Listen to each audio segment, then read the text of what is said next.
Buenas tardes a todas y todos. Buenas tardes. Buenas tardes. Buenas tardes a Buenas quienes tardes. nos acompañan aquí en la sesión de Zoom y también a quienes nos siguen desde las redes sociales de la Facultad de Economía de la Pontificia Universidad Católica del Ecuador. Es un gusto darles la bienvenida a este nuevo seminario. Como ustedes conocen, a partir del mes de marzo, desde el Instituto de Investigaciones Económicas de la PUCE, hemos realizado una serie de diálogos sobre la economía y la pandemia del COVID-19, buscando alternativas, buscando respuestas, buscando cumplir la misión de la universidad, que es justamente buscar la verdad y promover la dignidad humana. Y hemos abordado diferentes temáticas de los aspectos de los efectos en bienestar de la pandemia y también de las respuestas de política económica que se pueden tomar para una rápida reactivación. El día de hoy vamos a abordar los desafíos de la seguridad social, que no son pocos en el Ecuador y que tienen además unas implicaciones específicas frente a la pandemia. La pandemia nos ha enseñado además la relevancia de los sistemas de protección social para poder garantizar la calidad de vida de las personas. Entonces, más que nunca necesitamos fortalecer el sistema de seguridad social ecuatoriano. Pero tiene algunos problemas, algunas problemáticas que ya vienen desde algunos años y a las cuales también hay que darle respuesta. Tenemos un panel de lujo y muchas gracias por acompañarnos. Hugo, Margarita, David, Nicole, desde la Asociación Escuela de Economía, Nora, también profesora de la facultad, que va a moderar este foro. No entro yo en las presentaciones formales, ya que eso lo va a hacer Nicole dentro de la participación que también hacen los estudiantes de la facultad en este espacio. Un espacio que es justamente coorganizado entre el Instituto de Investigaciones Económicas y la Asociación Escuela de Economía. Así que bienvenidos y bienvenidas a todas las personas que nos siguen. Y Nicole, dejo la palabra contigo. Muchas gracias. Muchas gracias, Andrés, por esa introducción a este espacio de discusión, que estoy segura que va a ser de mucho interés. Buenas tardes con todos los presentes y bienvenidos al webinar de hoy. Mi nombre es Nicole Arias, estoy aquí en representación de la Asociación Escuela de Economía de la facultad. Me siento muy honrada de poder acompañarlos. Bueno, primero voy a presentar a cada uno de los panelistas y al momento de terminar todas las ponencias procederé a recoger las preguntas hechas por el público y las transmitiré a cada uno de ustedes. Sin más que decir, comenzaré con la presentación de cada uno de los panelistas. En primer lugar tenemos a Margarita Belín Fares, doctora PhD en Economía y Gestión Empresarial por la Universidad de Alcalá, España. Ingeniería en Ciencias Económicas y Financieras por la Escuela Politécnica Nacional. Es investigadora asociada del Instituto Universitario de Análisis Económico y Social, IAES, de la Universidad de Alcalá. Es asesora del director en el BIES, realiza consultorías y capacitaciones en LB Research and Consulting. Ha publicado y presentado ponencias científicas en conferencias y seminarios a nivel nacional e internacional. Sus intereses de investigación: seguridad social, economía política, desigualdad, riesgo financiero. Entre sus trabajos destacados, su paso por el INEC, área de investigación y como directora de registro administrativo, ex Banco Nacional de Fomento, como desarrolladora de modelos y riesgo financiero, como subgerente de riesgo estructural. Bienvenida, Margarita. Nos encantaría que extendieras un saludo a todos los presentes.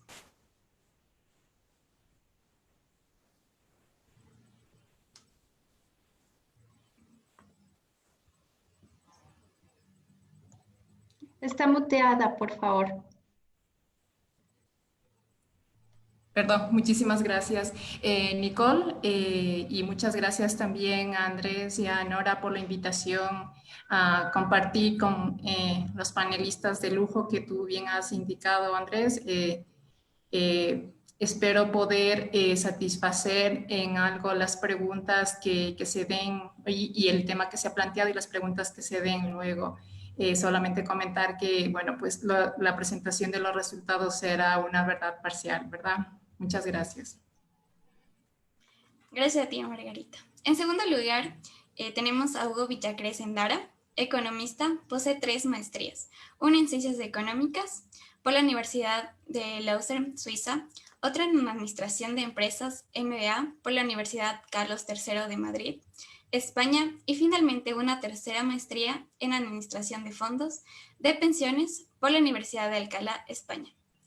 En el sector público se ha desempeñado como presidente del Consejo Directivo del IES y presidente del directorio del Banco del Instituto Ecuatoriano de Seguridad Social, IES.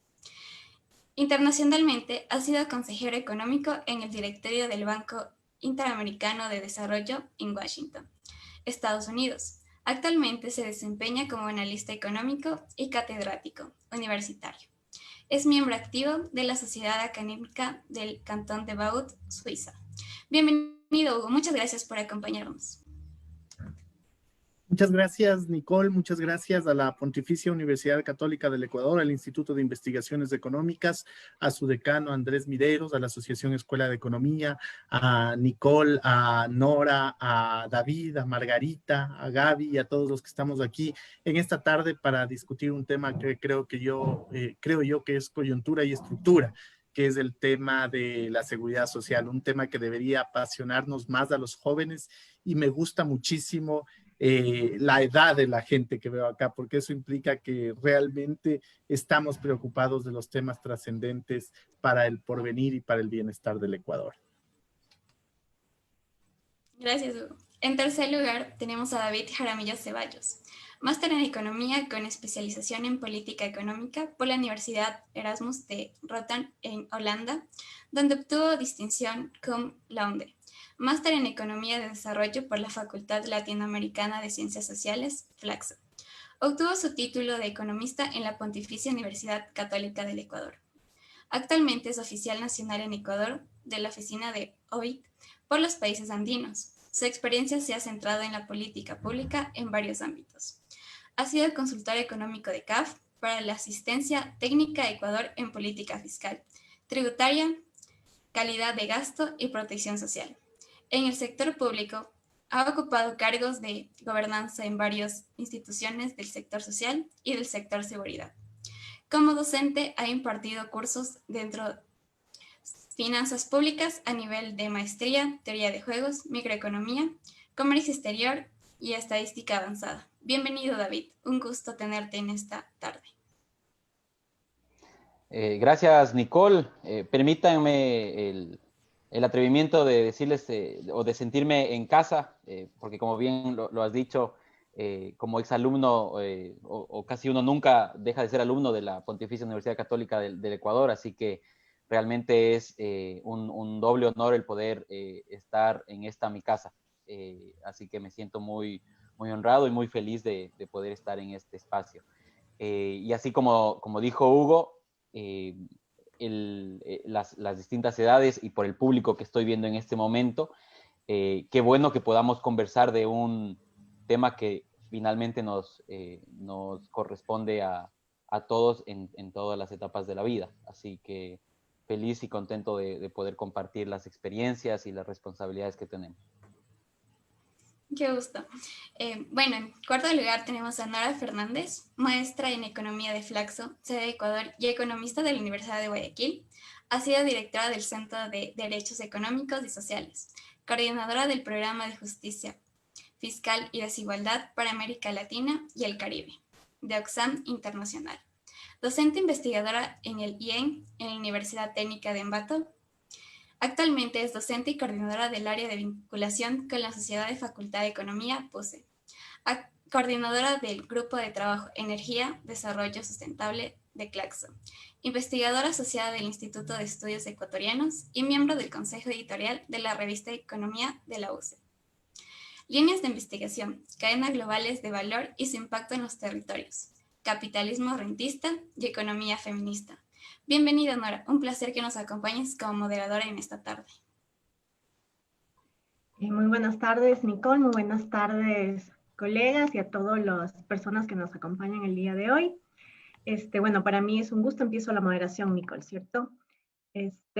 Para mí es un gusto presentar este panel por las personalidades que nos acompañan, por su experiencia y porque creo que sin duda nos van a aportar muchas luces sobre los desafíos que tiene la seguridad social en el Ecuador hacia el futuro, ¿no?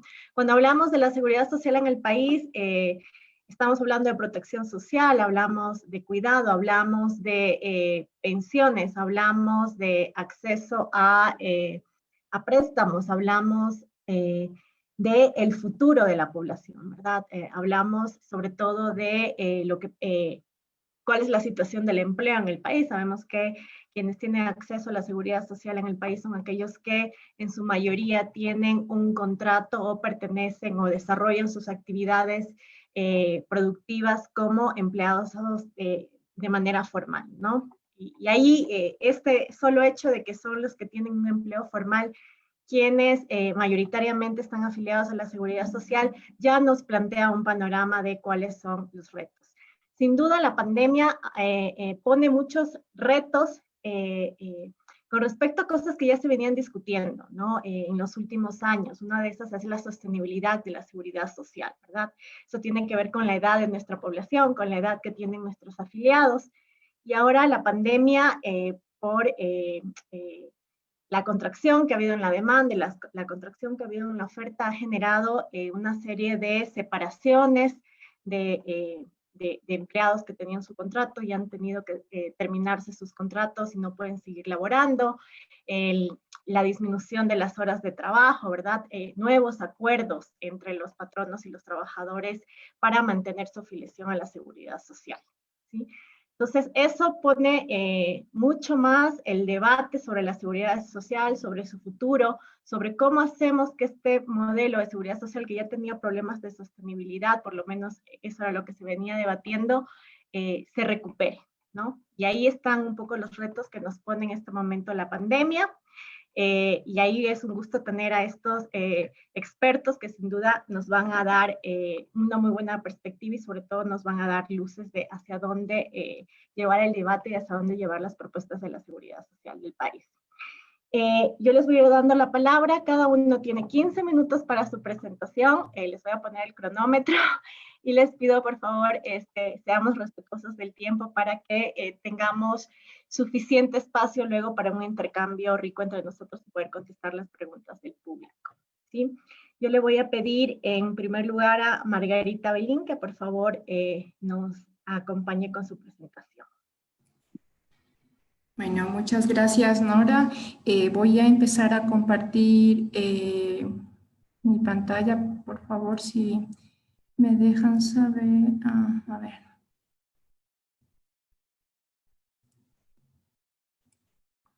No sé si la están viendo, si se ve bien. Sí, perfecto. Perfecto. Bueno, pues, Nora, tú bien has manifestado muchos temas que realmente nos ponen a pensar en los desafíos, ¿no?, que tenemos como país.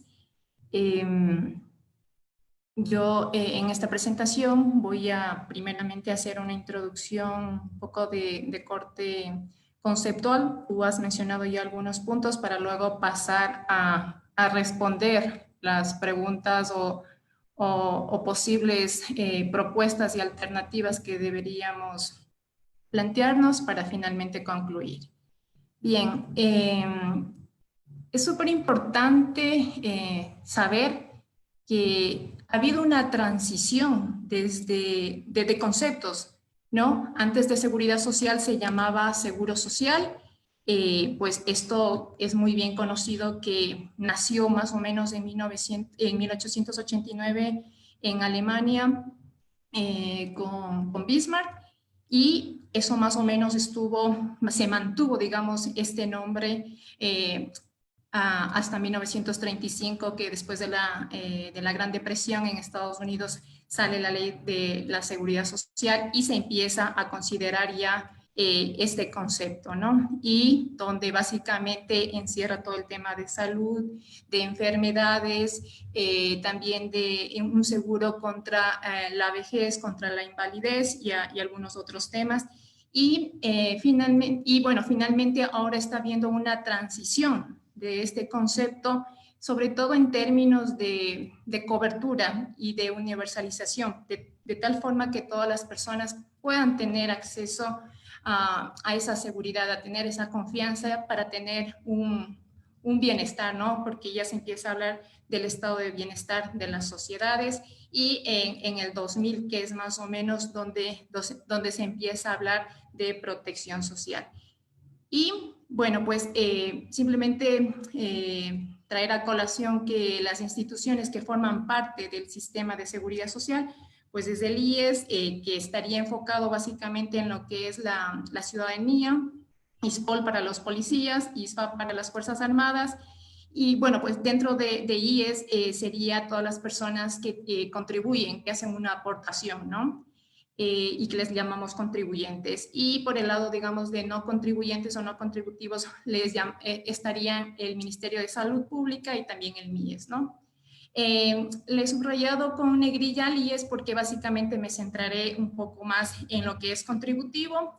El IES, como sabemos, tiene a cargo el seguro general obligatorio, donde básicamente son las personas o los empleados que tienen un contrato, luego el voluntario para las personas, para los autónomos, para los independientes, y el seguro campesino, que está enfocado básicamente en lo que son trabajadores rurales. Bien, el aporte al IES tiene, o una tasa de contribución, permite cubrir 4 tipos de riesgos: el de salud, el de invalidez, vejez y muerte, de desempleo y riesgo laboral. En esta presentación igual yo me concentraré mayormente en el que es invalidez, vejez o muerte, o lo que es los sistemas de pensiones, ¿no? Y brevemente haré alguna discusión de los otros tipos de riesgos, y que creo que también David a lo mejor pues ahí nos apoya más desde su visión de OIT. Bien, entonces con estos conceptos, ¿qué alternativas tenemos para la recuperación post-COVID? Pues primero creo que deberíamos plantearnos estas preguntas y luego pasar a responderlas, ¿no? Primero creo que deberíamos preguntarnos cómo estábamos antes del COVID, ¿no? Y bueno, pues en función de eso, ver qué podríamos hacer. Para responder estas preguntas, creo que es importantísimo que en los debates, sobre todo en el debate nacional aquí en Ecuador, que básicamente siempre se ha centrado en lo que son percepciones, creo que debemos utilizar datos y creo que debemos utilizar modelos, sobre todo con una visión micro y macro. No solamente desde el punto de vista micro, porque como esta pandemia realmente pues nos ha dejado muchas lecciones, ¿no? No solamente a los países subdesarrollados o a los países, digamos, que tienen una alta informalidad, sino a los países desarrollados. Bien, pero antes de pasar a responder, creo que es importante considerar esta propuesta de Arenas de Mesa, que es hacer una evaluación integral de un sistema de pensiones. Y creo que esta evaluación integral de pensiones, que contempla 8 componentes, no debería ser utilizado o enfocado solamente a lo que son sistemas de pensiones, sino creo que podría ser también adaptado y también enfocado a lo que es el sistema de salud y a los otros tipos de riesgos. Entonces, voy a pasar a hacer una revisión y un análisis de cada uno de estos componentes. Bien, primeramente me voy a enfocar en lo que es mercado laboral y demografía. En demografía, comentar simplemente pues que la tendencia de los indicadores demográficos de Ecuador al 2050 pues son muy similares a los de Europa. En 1950 más o menos una mujer en edad fértil tenía en promedio 5 hijos, y en el 2050 se estima que estará por debajo de los 2 niños. Y claro, eso afecta sobre todo a sistemas de pensiones de reparto como el que tenemos acá en Ecuador. Y esto va a afectar evidentemente a la pirámide poblacional. Y cuando discutimos sistemas de pensiones, particularmente en los países latinoamericanos, debemos regresar a ver cómo estamos en el mercado laboral. Y bien, esta es una gráfica que presenta las tasas de empleo y desempleo, la evolución desde el 2007 hasta el 2020. Generalmente se ha considerado o se ha analizado siempre, o al menos en los países desarrollados, consideran la tasa de desempleo, que es la que está, la línea gris punteada, que básicamente se ha mantenido alrededor del 5%. Y bueno, pues en el 2020 por obvias razones del COVID, pues ha crecido. Hay que tener cierta precaución, sobre todo porque este dato ha sido considerado ya también con llamadas, no ha sido el 100% de las encuestas presenciales. Entonces, cuando analizamos los sistemas de pensiones, debemos considerar es la tasa de empleo adecuada, que es esta línea negra. La tasa de empleo adecuado en Ecuador, como vemos, siempre ha estado por debajo de la tasa de empleo no adecuado, que tiene mucha correlación con la informalidad. Entendiéndose informalidad, todos aquellos trabajadores que no están afiliados a la seguridad social.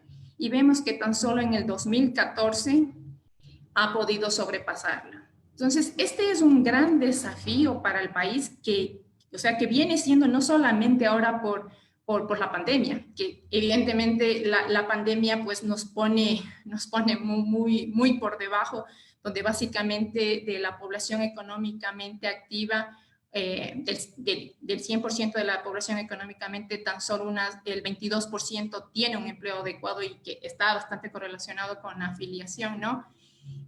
Vemos el desafío de crear empleo adecuado.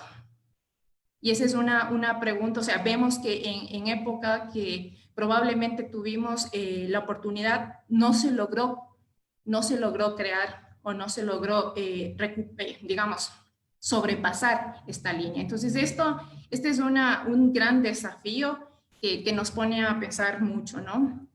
Y evidentemente con esos resultados, pues vamos a tener, aquí se puede ver el empleo formal público, que es el que está en el centro, el color celeste claro, el celeste un poco más oscuro es el empleo formal privado, y la parte de acá es el empleo informal en el caso de los hombres, y en el caso de la derecha es en el caso de las mujeres, y esta parte de acá viene a ser al empleo, a la población a la población inactiva. Cabe indicar que aquí está considerado también las amas de casa. Entonces, esto es a septiembre del 2017. Esta es una fotografía de cobertura, digamos, de la seguridad social, y también nos da muchas pautas de que los más vulnerables son los jóvenes y son obviamente las personas mayores, sobre todo las personas mayores a 40 años, vemos en el sector público que ya empiezan a perder ese empleo formal. Entonces deberíamos, aquí el desafío es, claro, es crear nuevamente este empleo formal, pero deberíamos preguntarnos cuáles son las características o cuáles son los factores que hacen que tengamos una alta tasa de informalidad. Y claro, bueno, con esos resultados tenemos una cobertura de la seguridad social en términos de mayores a 65 años al 2017 de tan solo 30%. Es decir, de cada 10 personas mayores a 65 años, solo 3 tienen una pensión contributiva. Evidentemente, también hay una pensión no contributiva, ¿no es cierto?, que llega a esto a más o menos yo creería entre el 40 y 45%, que es digamos que es un poco alta para la región, pero sin embargo sigue siendo muy preocupante, ¿no? Y como les decía, ¿qué factores son los que determinan esta informalidad?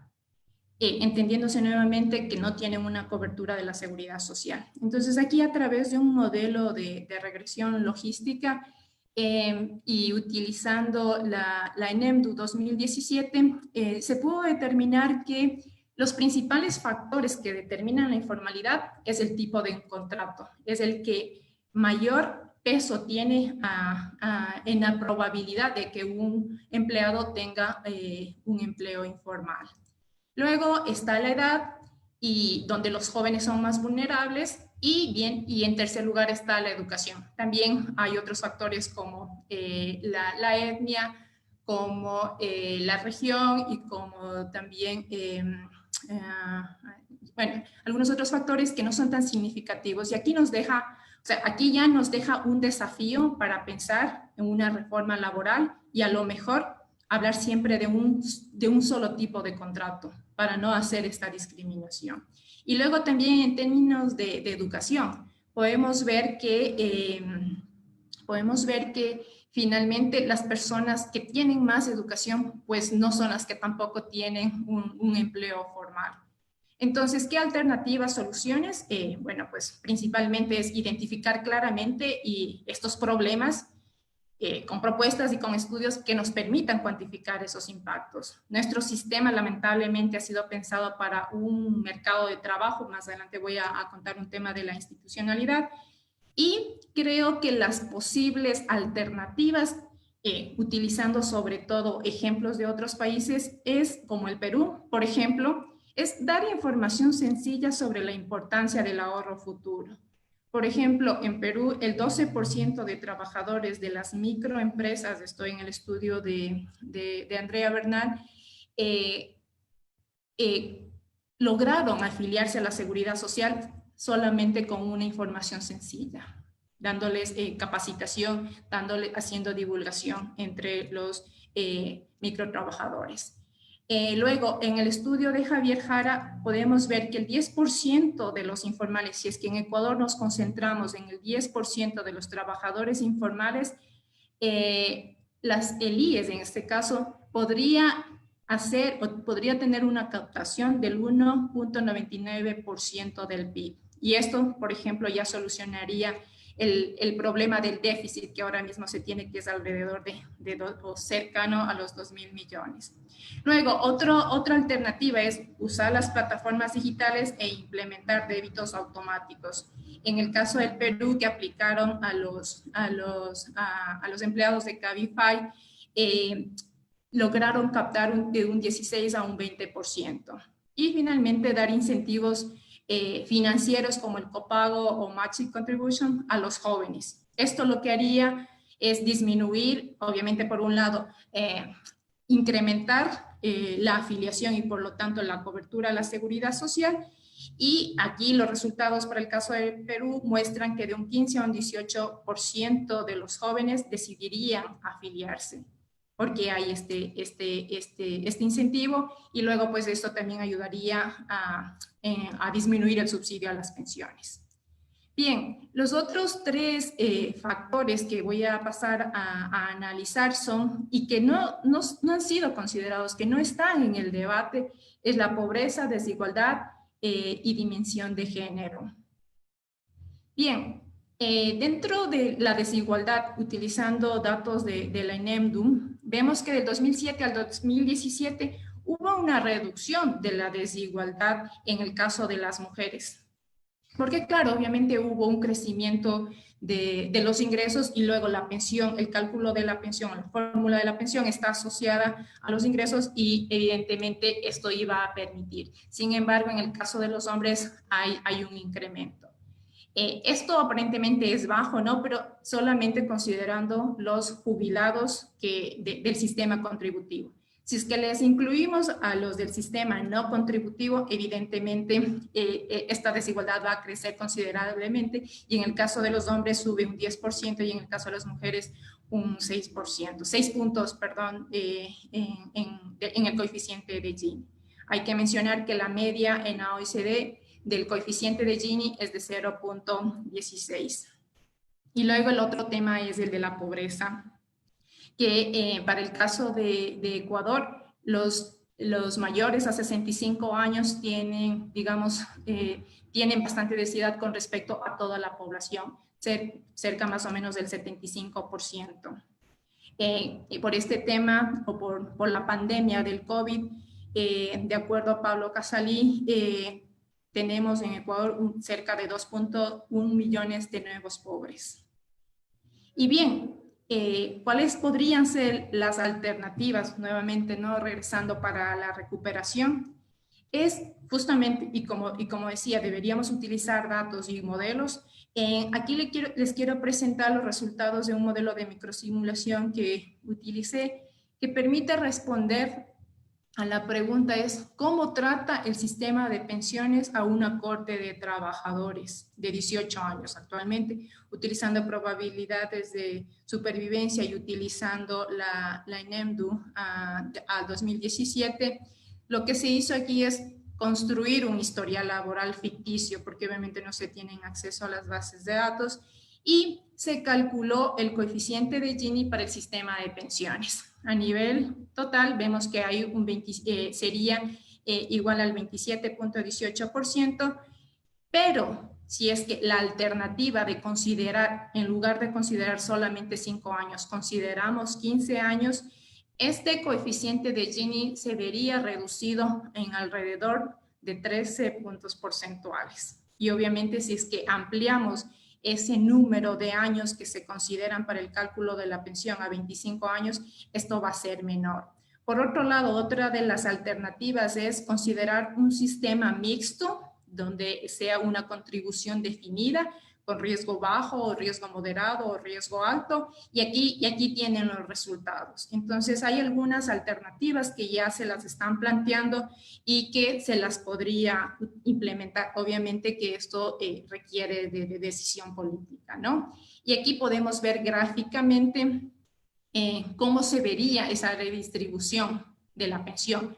Vemos que en el sistema actual se ve claramente aquí la desigualdad, y en el caso de que se consideren 15 años o 25 años, pues ya hay una mejor redistribución, y obviamente este sistema debería tener una pensión mínima para satisfacer justamente una pensión adecuada. Y en este caso si es que es un sistema mixto donde se considere riesgo bajo, riesgo medio y riesgo alto. Bien, el otro factor que nos recomienda Arenas de Mesa para hacer esta evaluación integral es la dimensión de las finanzas públicas.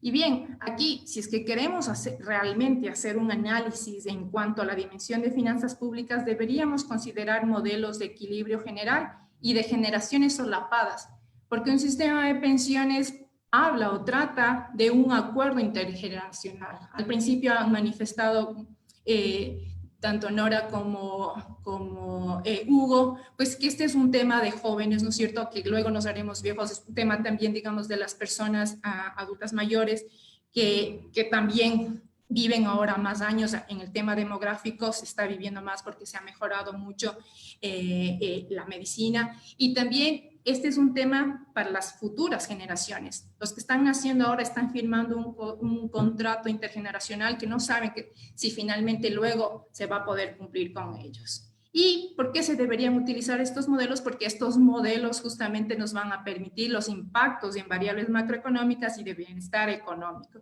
Esta es una de las discusiones que realmente en Ecuador no se las ha hecho.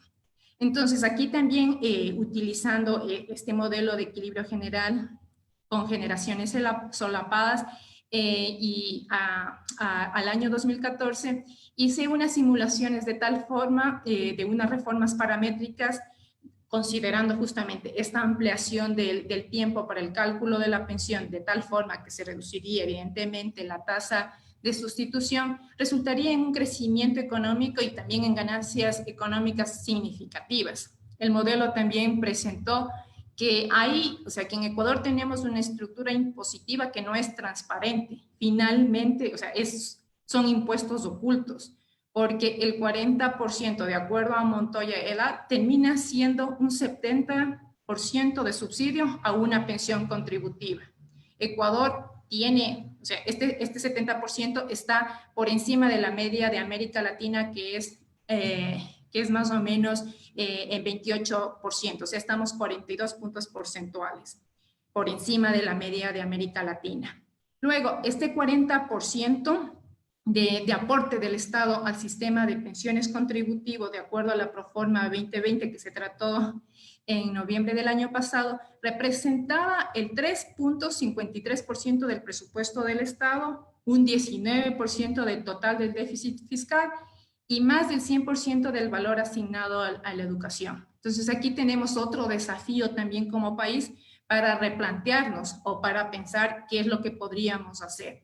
si es que continuamos como vamos, de acuerdo a Izquierdo, Pesina y Boletín, Ecuador sufriría, y Brasil también sufriría unos crecimientos del gasto en pensiones más altos de la región dentro de las próximas décadas. De acuerdo a estudios de la OIT, en 2030 el aporte estatal podría subir en 120%. Y con el tema de la pandemia, pues la caja fiscal pues ya no daría. Y bueno, pues aquí voy a pasar esto rápidamente para poder, porque este es un tema que ya se lo conoce, hablar un poco, solamente dejar planteado la dimensión de institucionalidad y también de economía política. Y dentro de la dimensión de institucionalidad, quisiera comentar que en 1942 se creó la ley del seguro social obligatorio y ahí se habla ya de la obligatoriedad de la seguridad social para todos los trabajadores y se impuso al Estado la obligación de este pago del 40%.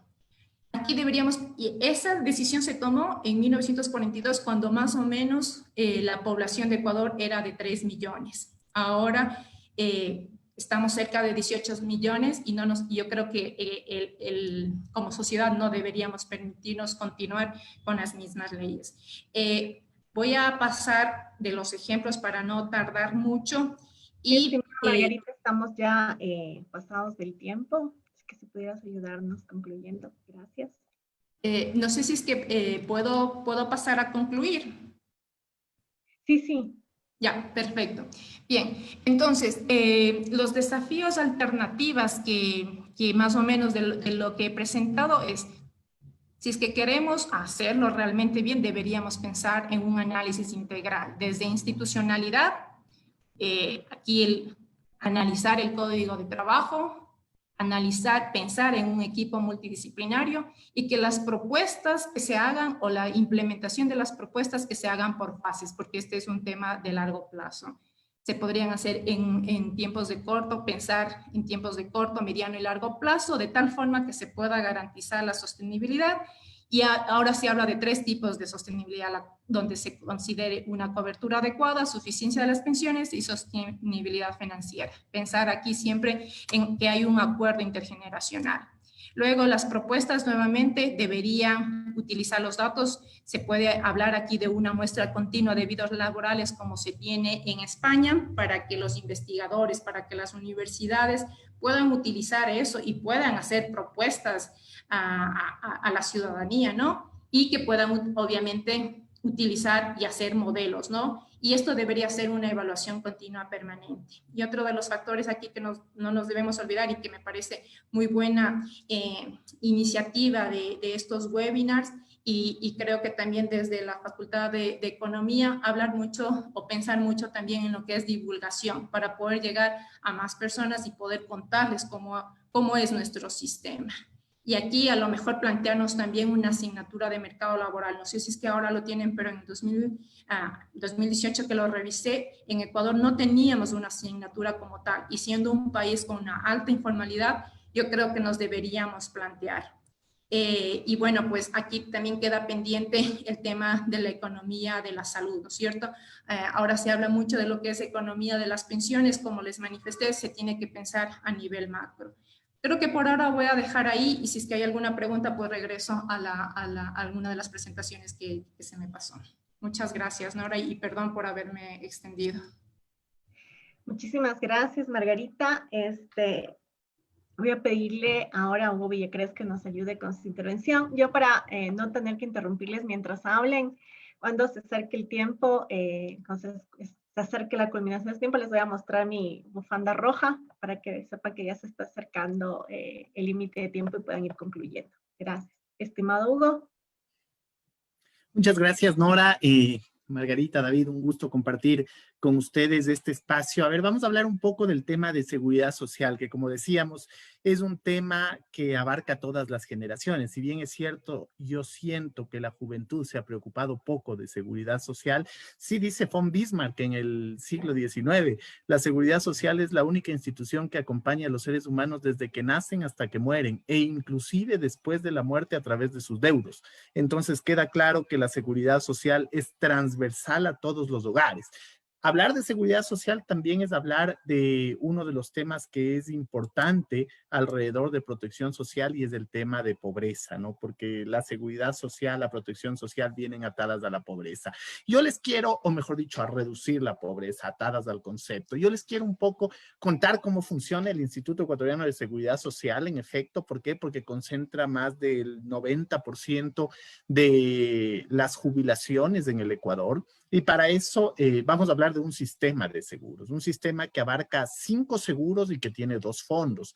Tiene el seguro de riesgos de trabajo, tiene el seguro social campesino, tiene el seguro de salud, tiene el seguro de invalidez, vejez y muerte, tiene el seguro de desempleo y el fondo de cesantía. Por todos estos 5 seguros y por el fondo nosotros aportamos el 20,6% de nuestros ingresos mensuales, aquellos que estamos afiliados a la Seguridad Social. ¿Cómo se divide ese 20,6%? Bueno, los empleados aportan el 9,45% y el empleador aporta el 11,15%. Esto puede cambiar en términos de porcentaje dependiendo si estamos en el sector público o en el sector privado. Pero yo diría, en esta primera lámina, quedémonos con la historia de que los ecuatorianos aportamos el 20,6% de nuestro ingreso hacia la seguridad social.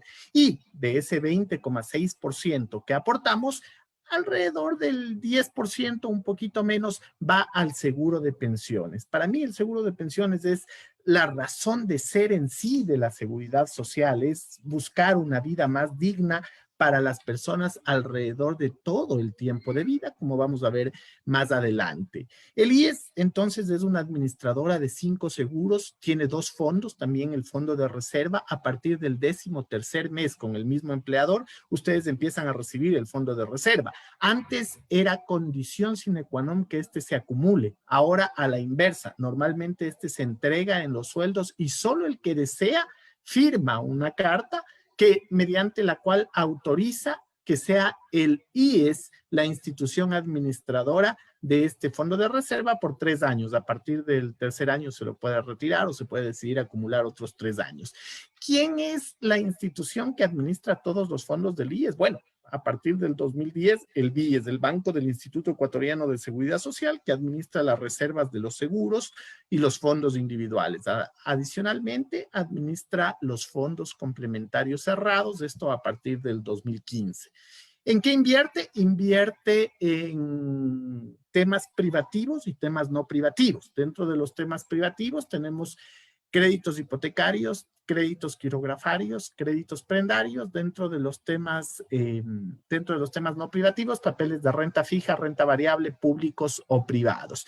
Y básicamente esta es la institución. Entonces, como ustedes pueden ver, al ser un sistema de 5 seguros y dos fondos, es una institución compleja. De hecho, el IES yo creo que es la institución pública o de administración pública más compleja que tiene el país. Ustedes pueden compararla con cualquier otra institución y en términos del capital que recibe, más o menos el IES recibe $6.500 millones cada año, que se distribuye en cada uno de estos seguros que por ley son seguros que están separados, aunque eventualmente se han cometido errores desde la administración que han mezclado muchos de los fondos. Pero aquí yo creo que es importante anotar que el IES administra 5 seguros y que tiene estos 2 fondos. Eso lo convierte en un pulpo de varias cabezas y las personas que llegan a la institución deben tener, bueno, varios conocimientos para poder abordar desde las diferentes temáticas la institución. Y hoy día, al igual que lo hizo mi antecesora, me voy a quedar me voy a concentrar con el seguro de invalidez, vejez y muerte, el famoso seguro de pensiones.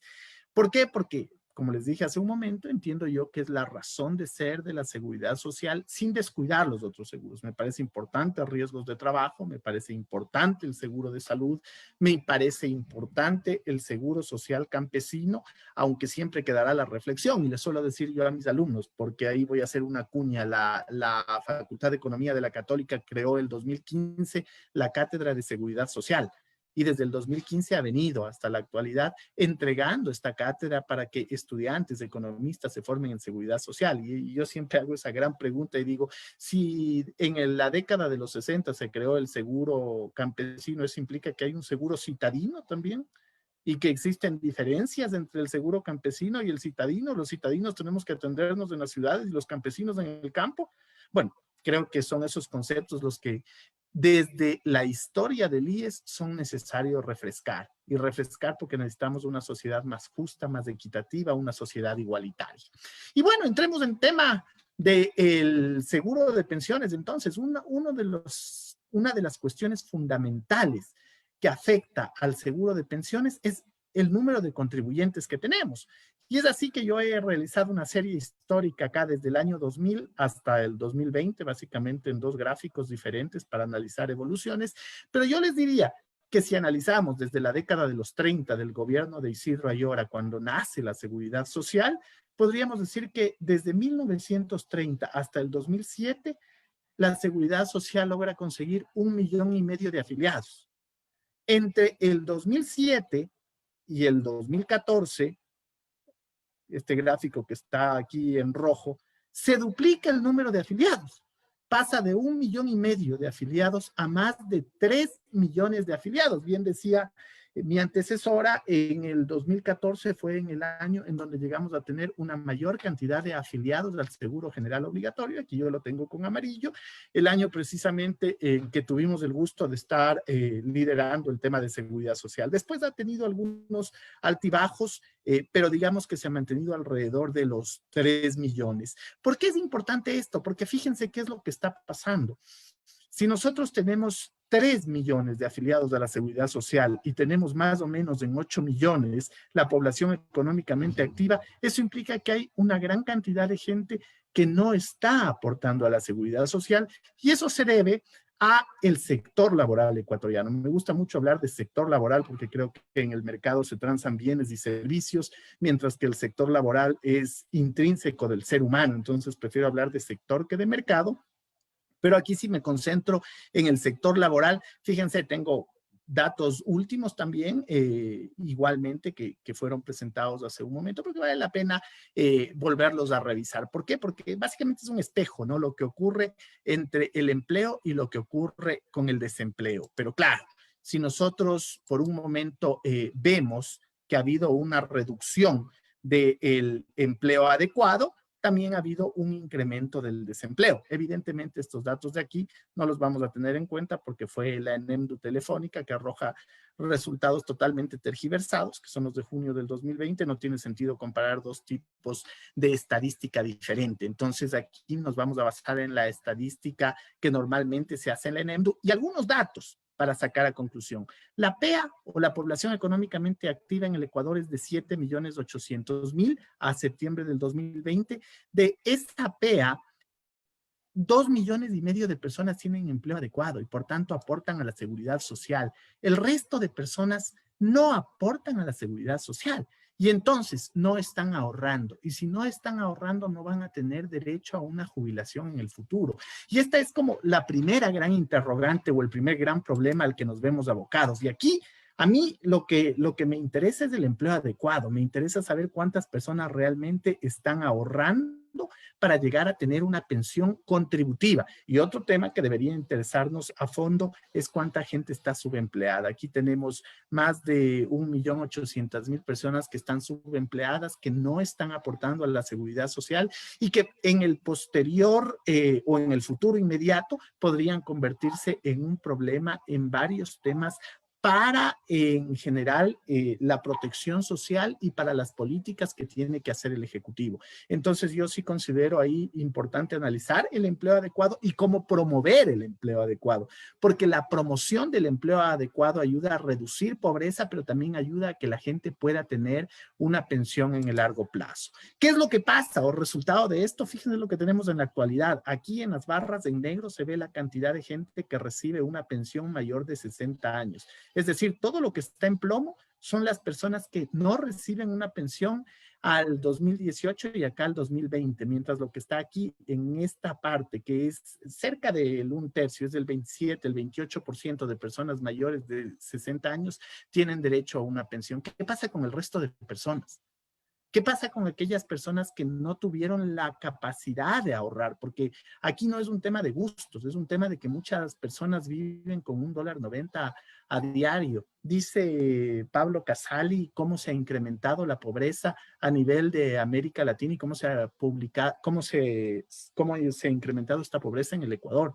Entonces, ¿qué hacer para evitar esto? Porque cuando uno hace una proyección de lo que podría ocurrir hacia el 2040, nada más, sin irnos lejos, ustedes ven que logramos en alguna medida corregir, pero que seguimos teniendo una alta cantidad de personas mayores de 60 años que no reciben una pensión. ¿Cómo vamos a combatir eso? Bueno, ese es un rol principal de los hacedores de política pública y que debe constar en un nuevo modelo de seguridad social, un nuevo modelo de seguridad social inclusivo, que permita que existan pensiones no contributivas como en el caso boliviano, en donde básicamente todas las personas por el solo hecho de ser bolivianas y mayores de 60 años tienen derecho a una pensión. Pero ¿cómo lo vamos a hacer? Porque financieramente hay que ser sostenibles. Se necesita que financieramente la institución pueda tener los recursos para financiar. Y este es un tema de estudio. Ahora, a propósito de lo que se ha hablado en algunos foros, el tema de la renta básica universal. Bueno, la Seguridad Social ya desde hace décadas viene discutiendo el tema de pensiones no contributivas, que es una especie de renta básica universal.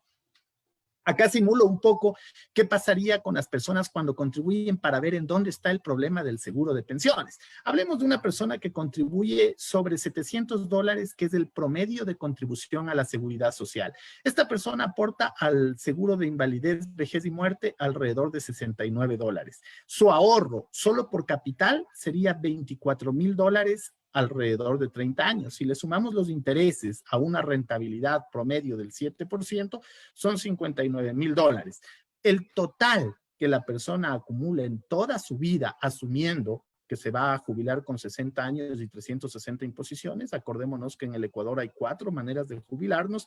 La primera es con 60 años y 360 imposiciones. La segunda es con 70 años y 120 imposiciones. La tercera es con 480 imposiciones sin límite de edad, y la cuarta es con 65 años y 180 imposiciones. Entonces hay 4 formas de jubilarse, y eso también son los temas que van generando distorsión. Bueno, asumiendo que esta persona se jubila con 60 años de edad y 360 imposiciones, y calculando una tasa de reemplazo que según el Banco Interamericano de Desarrollo estaría alrededor del 90% de su último sueldo, o de los 5 mejores sueldos, que generalmente son los últimos, tenemos una tasa de reemplazo de 630.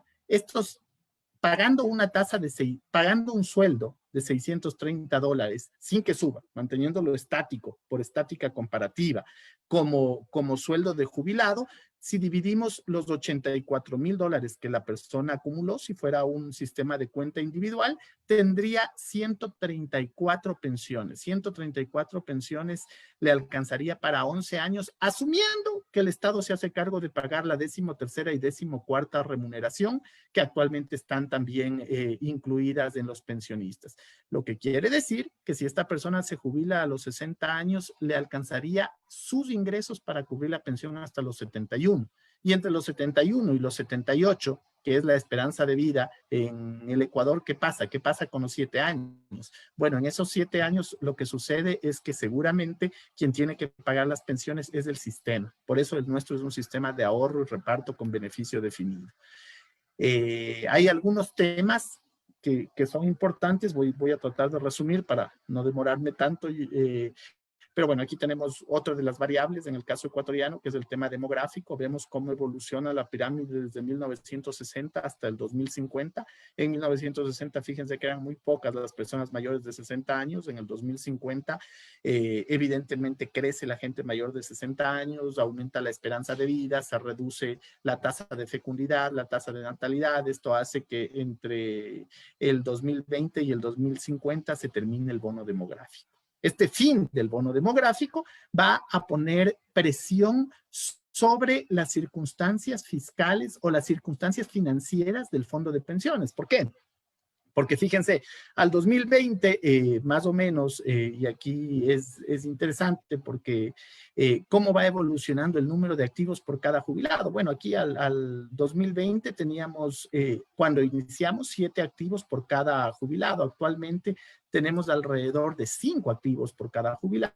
con lo que sucedió producto del COVID-19. Y fíjense cómo se va a ir reduciendo en el tiempo. Terminaremos con alrededor de 2 activos por cada jubilado en el 2080. Eso es insostenible en términos de pensiones. Entonces, es necesaria una reforma estructural que plantee estos temas en la parte financiera. Y claro, si se plantea este tema, evidentemente, si tenemos un sistema de ahorro y reparto con beneficio definido, va a ser muy difícil que sea financieramente sostenible sin el apoyo del Estado.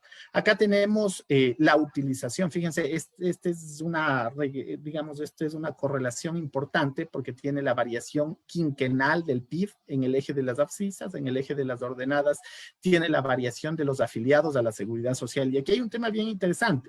Ustedes saben que el boom petrolero se dio entre el 70 y el 75. Bueno, entre el 70 y el 75 ustedes pueden ver que no se da la mayor tasa de variación en los afiliados o la mayor tasa de crecimiento de afiliados a la Seguridad Social. La mayor tasa de crecimiento de los afiliados a la Seguridad Social se da entre el 2005 y el 2010, seguida por el 2010 y el 2015. Es decir, el momento que logramos generar riqueza, pero que logramos redistribuir esa riqueza a partir de empleo adecuado, y ese empleo adecuado entendido como la posibilidad de estar afiliado a la Seguridad Social, fue entre el 2005 y el 2015, según esta correlación, ¿no? Según esta correlación en donde podemos ver, repito, en el eje de las abscisas, crecimiento económico quinquenal, y en el eje de las ordenadas, afiliación a la Seguridad Social quinquenal. Entonces, ¿es importante el crecimiento económico? Es importante, pero además del crecimiento económico, necesitamos que la gente tenga empleo adecuado. Bueno, esta lámina ya la vi. Finalmente, voy a pasar esta parte que es la parte del déficit y llegar hacia las conclusiones. El déficit que tiene la Seguridad Social, cómo hemos usado la reserva, cómo nos hemos usado la reserva desde el 2015 debido a errores que se han cometido, sobre todo en la parte legal, pero ahí tenemos los gráficos que seguramente quedarán y voy a las conclusiones y recomendaciones. Entonces, en las conclusiones, lo primero, creo yo, se deben analizar todos los cambios demográficos de la población para conseguir mayor sostenibilidad en el seguro de pensiones. Estoy de acuerdo con muchas de las cosas que se han manifestado acá, de que, por ejemplo, necesitamos tener esquemas en donde se muestre más todo lo que, en donde se muestre, a ver, algo pasó, ¿sí pueden ver mi pantalla? No, estamos viendo una página de Zoom en lugar de tu presentación. Espérate, solo voy a las conclusiones porque por emocionado me salí de las conclusiones, que creo que es lo más importante, pero voy súper rápido. Entonces, a ver, les decía que para mí lo más importante en el tema del IES es que existan estudios y para eso sí, se debe tener el seguimiento de cómo funcionarían las personas que aportan a la seguridad social y qué pasa en el lapso de 15, 25, 30 años de aporte a la seguridad social. Se debe ajustar la tasa de reemplazo para generar mayor correlación entre pensiones y ahorros previsionales. Básicamente, el estudio que se presentaba numéricamente hace un momento, ¿no? Es decir, necesitamos mayor correlación entre lo que ahorraste y lo que vas a recibir de pensión. Se debe considerar un sistema, desde mi óptica, un sistema de seguridad social con 3 pilares. Un no contributivo, que es del que hablábamos, un solidario, que es el de ahorro y reparto con beneficio definido, y a partir de cierto monto, tal vez pensar en las cuentas individuales para incentivo del ahorro. Se debe mantener adecuadas políticas por parte del IES en la administración del portafolio. Se debe vender activos improductivos recibidos sobre todo como dación de pago para que formen parte del patrimonio del seguro social. El 40% que es un subsidio y que puede ser debatible porque, como vimos en la primera lámina, se entrega al 27% de las personas mayores de 60 años, pero que al fin del día se está pagando, debe hacérselo de manera efectiva, ¿no? No en bonos, porque eso perjudica la parte financiera del IES, analizar adecuadamente los efectos de remisión de los intereses en los balances del seguro de pensiones, de evitar la evasión de aportes tanto por parte de empleados como por parte de empleadores, buscar un gran acuerdo entre empleados, empleadores y jubilados y autoridades en el tema de seguridad social. Termino con esto sin dejar de mencionar una anécdota al respecto de esto de los salarios. Cuando hicimos un análisis, los futbolistas que ganan 50, 60, 70 mil dólares están afiliados a la seguridad social sobre el salario básico. Me acuerdo claramente el caso de un futbolista que ya no está aquí, de nacionalidad argentina, Hernán Barcos, de la Liga de Quito. Tenía un salario de 85 mil dólares y en esa época pagaba sobre 340 dólares, que era el salario básico. Entonces, con ese tipo de escenarios no se puede construir una seguridad social solidaria. Muchísimas gracias, Hugo. Ahora le vamos a pedir a David Jaramillo, por favor, tu intervención. Y por favor, estar atento al pañuelo rojo. Gracias, Nora. Mientras voy compartiendo, les voy contando que el pasado martes la selección nacional nos dio la alegría de haber ganado 6 goles a 1 a nuestra hermana República de Colombia.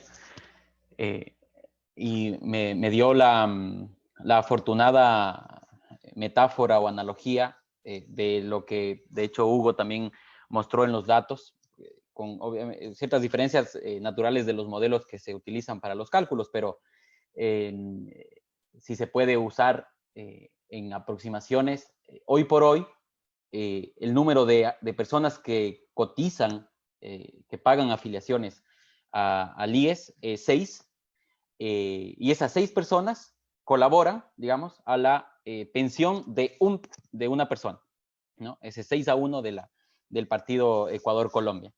Que hoy es lindo y hay mucha algarabía y celebramos los goles, y mientras más jóvenes, más le celebramos. Entonces el gol de Gonzalo Plata fue el más celebrado porque además fue un golazo.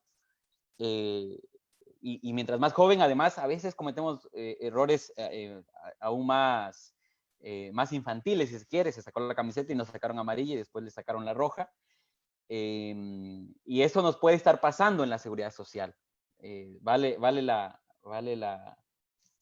el recordatorio. Y ahora vamos a ver y después lo vamos a recordar cómo nos puede pasar. Porque la seguridad social es ese cúmulo de cosas que hacemos o que no hacemos o que hacemos cuando somos jóvenes, pero que después cuando somos adultos o personas mayores, o nos arrepentimos o nos congraciamos. Bien, gracias por la oportunidad, Margarita y Hugo, también por sus intervenciones, y a la universidad también por la invitación. Voy a saltarme los contenidos. En primer lugar, vale la oportunidad para contarles un poco sobre el programa de asistencia técnica para la seguridad social que la Organización Internacional del Trabajo, OIT, mantiene desde el 2018, en un programa que busca asesorar técnicamente al Instituto Ecuatoriano de Seguridad Social en al menos 5 objetivos específicos. Un objetivo tiene que ver con el diálogo social, el tripartismo y la gobernanza. Un segundo, que tiene que ver con las políticas para mejorar los procesos de afiliación, recaudación, pero también gestión de cobro. Un tercero y gran objetivo, y que de ahí, de hecho, habrán muchísimas recomendaciones al final de mi presentación y que podremos conversarlas, que tiene que ver con estrategias para ampliar la cobertura de la seguridad social a trabajadores independientes. Se darán cuenta por qué. Un cuarto sobre el fortalecimiento de la dirección y la capacidad de estudios actuariales. Mucho de lo que han presentado Margarita y Hugo tiene que ver con la capacidad de desarrollo de estudios actuariales. Y un último sobre el desarrollo de capacidades de talento humano en el instituto.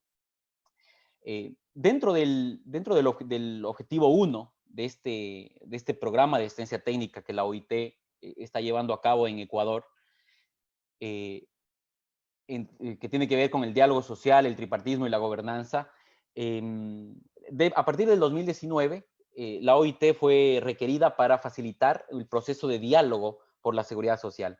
Y en el marco de ese proceso de diálogo, se estableció una hoja de ruta una hoja de ruta que para el propósito de poder modelarlo de buena manera, se separó en al menos 3 fases. Una fase 0, que tenía que ver con la generación de información para lograr la transparencia y la confianza en los actores. Y en ese sentido, lo que se realizó es una encuesta de percepción dirigida a afiliados, tanto activos como pasivos, y a empleadores del IES, y así también un diagnóstico sobre el estado de situación del sistema de seguridad social y en particular del IES. Esa fase ya se concluyó. Después una siguiente fase que buscaba complementar este diagnóstico inicial, y mucha de la presentación que realizaré en este espacio serán estos resultados, que son nada más y nada menos que el fruto de esta consulta sobre lo que los actores han manifestado en estos espacios. ¿Cómo se realizaron estas consultas? Bueno, al menos 3 instrumentos. Por un lado, entrevistas a profundidad a especialistas en materia de seguridad social, grupos focales dirigidos a representantes de empleadores, de trabajadores, de jubilados y campesinos, y también consultas a funcionarios del IES. Con todo esto construido, ahora estamos a la espera, digamos, de la construcción conjunta de una hoja de ruta que busca el fortalecimiento del IES, lo que llamamos el proceso dialógico, al que justo la COVID le agarró en medio de su inicio, y entonces estamos en su reinicio, digamos, en su repensamiento, pero también por el proceso electoral hay que repensarlo, rediseñarlo, pero para contarles todo el camino que se ha desarrollado para poder avanzar. Con esto, avanzo a contarles qué ha salido de todo lo que hemos conversado con todos los actores sobre qué piensan de cómo mejorar, cómo hacer más sostenible al IES. Un primer gran tema que ha salido con los actores es el tema de la gobernanza y la institucionalidad, ¿no? Y la gobernanza es importante porque la gobernanza de una institución de seguridad social es la que forma, la que da lugar, la que da el mandato principal para que después todas las cosas puedan funcionar. Y uno de los principales problemas que tiene nuestra seguridad social, al menos en su régimen contributivo, es la falta de coherencia normativa. ¿A qué me refiero? Bueno, resulta ser que la Ley de Seguridad Social es emitida en el 2001, es decir, hace 19 años, y nuestra Constitución es emitida en el 2008. Y no solo eso, sino que todavía hoy, siendo 2020, algunas de las regulaciones o algunas de los procesos por los cuales el IES se norma son del 1978, del 1973, del Consejo Superior de aquella época, ¿no? Entonces, existen un montón de incoherencias temporales, pero no solo temporales, sino que se solapan. Un ejemplo es el principio de universalidad. Nuestra Constitución del 2008 habla de que la seguridad social debe ser para todos, universalidad. Sin embargo, la Ley de Seguridad Social es muy clara en que la universalidad debe ser para los que tienen capacidad contributiva. Para decirles que esas divergencias son más o menos como que viviésemos en una casa donde el papá nos dice una cosa y la mamá nos dice otra. Y son cosas de base que nos harían difícil vivir armoniosamente en una casa de ese tipo. Además, justamente por esa preconstitucionalidad que tiene la Ley de Seguridad Social, algunos párrafos, algunos artículos han sido declarados inconstitucionales. Es el caso de artículo, lo voy a nombrar después, el párrafo segundo y tercero del artículo 28, algunos artículos respecto de la afiliación voluntaria o no voluntaria de los independientes, entre otros. Y otro, quizás uno de los más importantes desde mi punto de vista, y esto quisiera ser muy enfático, se refiere a que han pasado 19 años desde que tenemos la ley de seguridad social, 19 años. Y hasta el momento han pasado un montón de gobiernos desde allá, pero no tenemos un reglamento a esa ley de seguridad social. No ha habido gobierno que lo ha podido hacer por distintas circunstancias. Y en su defecto, lo que se ha tenido que hacer es que el Consejo Directivo del IES ha tenido que ir emitiendo resoluciones administrativas que van normando ciertas cosas, pero que después pueden resultar contradictorias. Un ejemplo es algunos temas de la afiliación de independientes, que al no entenderse bien o al no estar claro en la ley si es que la afiliación es obligatoria o no es obligatoria, y después incluso tener ciertos vicios de inconstitucionalidad, pues han sido derogadas. Para ponerles una cosa de base que pues hace muy difícil que después temas de numéricos, digamos, que en las cifras, poder hablar de sostenibilidad, porque la cobertura siempre va a ser baja si es que en la base, en la ley, no hemos logrado poner las cosas claras. Otro gran tema es la falta de participación en el Consejo Directivo. La Corte Constitucional declaró inconstitucional los párrafos segundo y tercero del artículo 28 que hablan sobre la conformación del Consejo Directivo, tanto en la parte correspondiente a los representantes de los trabajadores como a los representantes de los empleadores, por no corresponder a los principios de participación que la Constitución establece, al solo referirse a empleadores y o trabajadores que están agremiados, por lo cual es la Asamblea Nacional la que está llamada, de hecho la sentencia de la Corte Constitucional lo establece, es la Asamblea Nacional la que está llamada a establecer un nuevo mecanismo de selección de los representantes en el Consejo Directivo que asegure el principio de participación en la Constitución. Ahora, esta inconstitucionalidad es diferida, por lo cual, por el momento, todavía tenemos un Consejo Directivo que está en funciones. Dicho sea de paso, por 2 años, hablando de la participación, por 2 años, el Consejo Directivo no contó con uno de sus miembros, que fue el representante de sus asegurados, por una circunstancia que no vale la pena contarla en esta exposición, pero para decirles que el principio de participación en el máximo órgano de gobierno del IES es un problema que afecta sin lugar a dudas la sostenibilidad del sistema de seguridad social.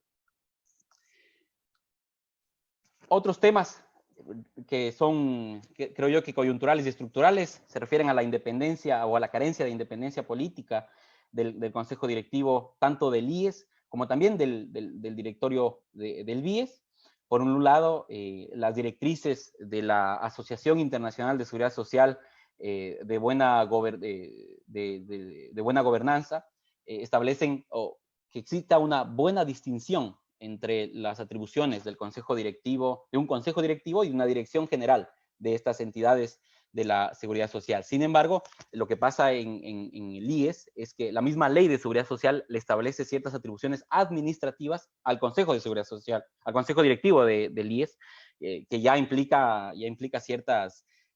ciertas complejidades para la función de gobernanza que tiene el consejo Directivo. En el caso del BIES existe una conformación, sí, tripartita, pero no paritaria, en el caso de los representantes del Ejecutivo, al ser, por un lado, un representante del Ejecutivo, pero también un representante del Ministerio de Finanzas. También el proceso de diálogo dejó entrever que existen problemas de transparencia. En primer lugar, existe una disociación entre la Ley de Seguridad Social y la Constitución. La Constitución dice que la seguridad social se basa en el principio de transparencia y la Ley de Seguridad Social, por ejemplo, no nombra el principio de transparencia, y esto es una de las directrices de la AIS. Y otros problemas, pero por el tiempo más bien dejo para que me pregunten después. Vamos ahora entonces a otros problemas, por ejemplo, ahora en términos de brechas de cobertura, un poco pasando a los números. Un gran problema es la falta de cumplimiento del principio de universalidad, por varias razones, como decía Hugo también. esto del seguro social campesino y entonces la diferencia entre el seguro social citadino. Efectivamente, todos los grupos, Ecuador funciona mucho ante los grupos de presión, y entonces tenemos sistemas en general de la seguridad social, pero también funciona así en el sistema tributario, en el sistema educativo, etcétera. Tenemos sistemas altamente fragmentados y estratificados, ¿no? Y eso se ve en las distintas instituciones que tenemos para tratar la seguridad social, donde tenemos el IES, tenemos el ISPA, tenemos el ISPOL, y cada una con sus distintas leyes, con sus distintos esquemas de elegibilidad, con sus distintos beneficios, etcétera, ¿no? Y eso, digamos, a lo que nos lleva es que tenemos bajas tasas de cobertura en general para lo que podría el sistema tener. Solo el 43, solo 4 de cada 10 personas que están empleadas están cubiertas por la seguridad social. Solo 3 de cada 10 están afiliadas al Seguro General del IES. Como ya decía Margarita, solo el 38% de la población adulta mayor tiene una pensión del IES, y las personas que están cubiertas en el Seguro General del IES son mayoritariamente hombres. Otro tema es que existe realmente falta de coherencia y deficiencia normativa sobre la afiliación de independientes.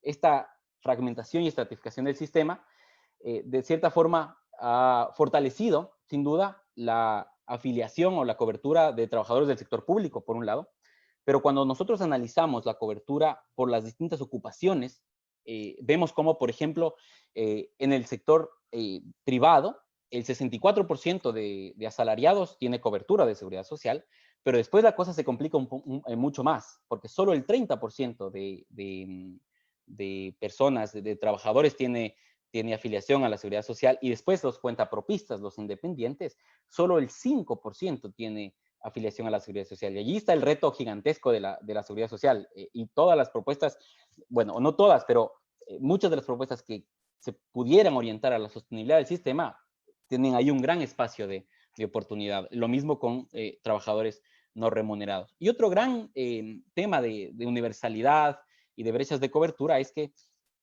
una prestación o la limitada cobertura en los grupos de menores ingresos ponen realmente en duda la solidaridad del sistema de seguridad social. Si uno analiza la curva de distribución de ingresos de las personas que están afiliadas, se da cuenta que en los 2 primeros quintiles de ingresos, solo el 6.9%, solo se encuentra el 6.9% de personas. Está altamente concentrada en las personas en los altos quintiles, ¿no?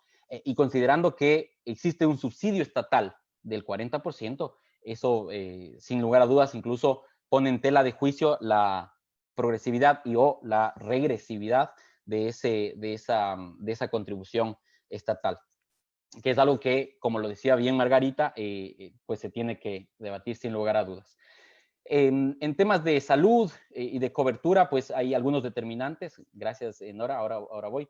Determinantes como la extensión de cobertura de salud. Sin lugar a dudas, el IES tiene una alta concentración de atenciones y de costos en el segundo nivel de atención, y problemas institucionales han resultado finalmente en una presión bien alta en las atenciones curativas y hospitalarias. Esto se ve fácilmente en cifras. El 20% de las atenciones se da en el primer nivel, y el 68% se da en el segundo nivel, y el 12% en el tercer nivel.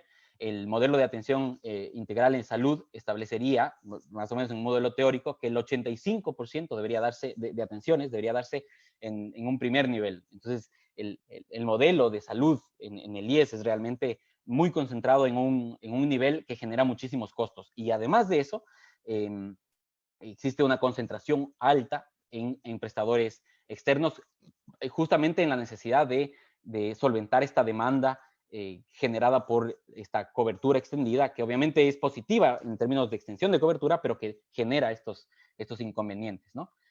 En el tema de la sostenibilidad del seguro de invalidez, y con esto quizás paso a las conclusiones, lo que les decía, el envejecimiento poblacional está ahí a la puerta, y es justo ahora cuando podemos darnos cuenta y solventarlo. Hoy por hoy somos 6 por cada activo, por cada pensionado, así que vamos bien, pero en el 2058 seremos 2 por cada activo, y eso no es sostenible.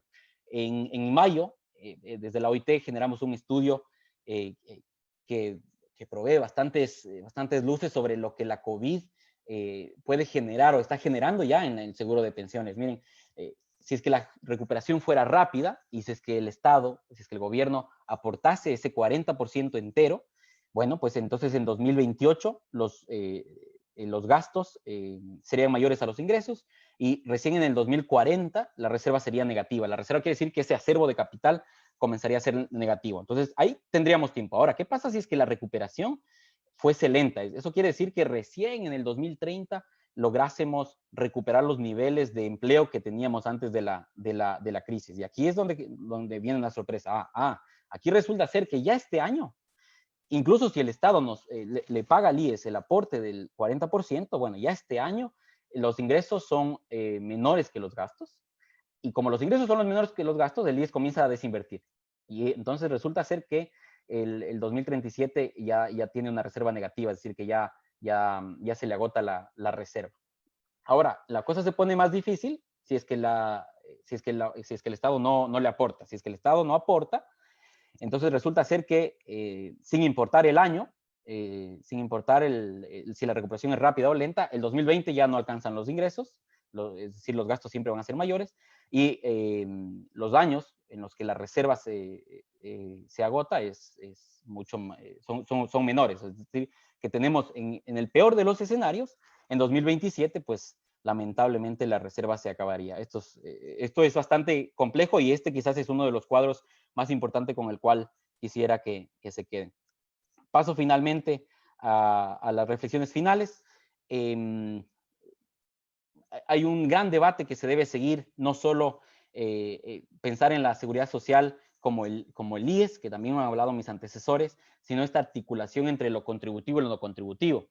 En realidad, la seguridad social también tiene que ver con la protección social de esas personas que no tienen esa capacidad contributiva, pero que también tienen contingencias sociales a las cuales el Estado o la sociedad tiene que atender. Y en ese sentido, la seguridad social como un concepto generalizado, pues tiene que ampliarse, y es elástico, tenemos que entenderlo de esa forma.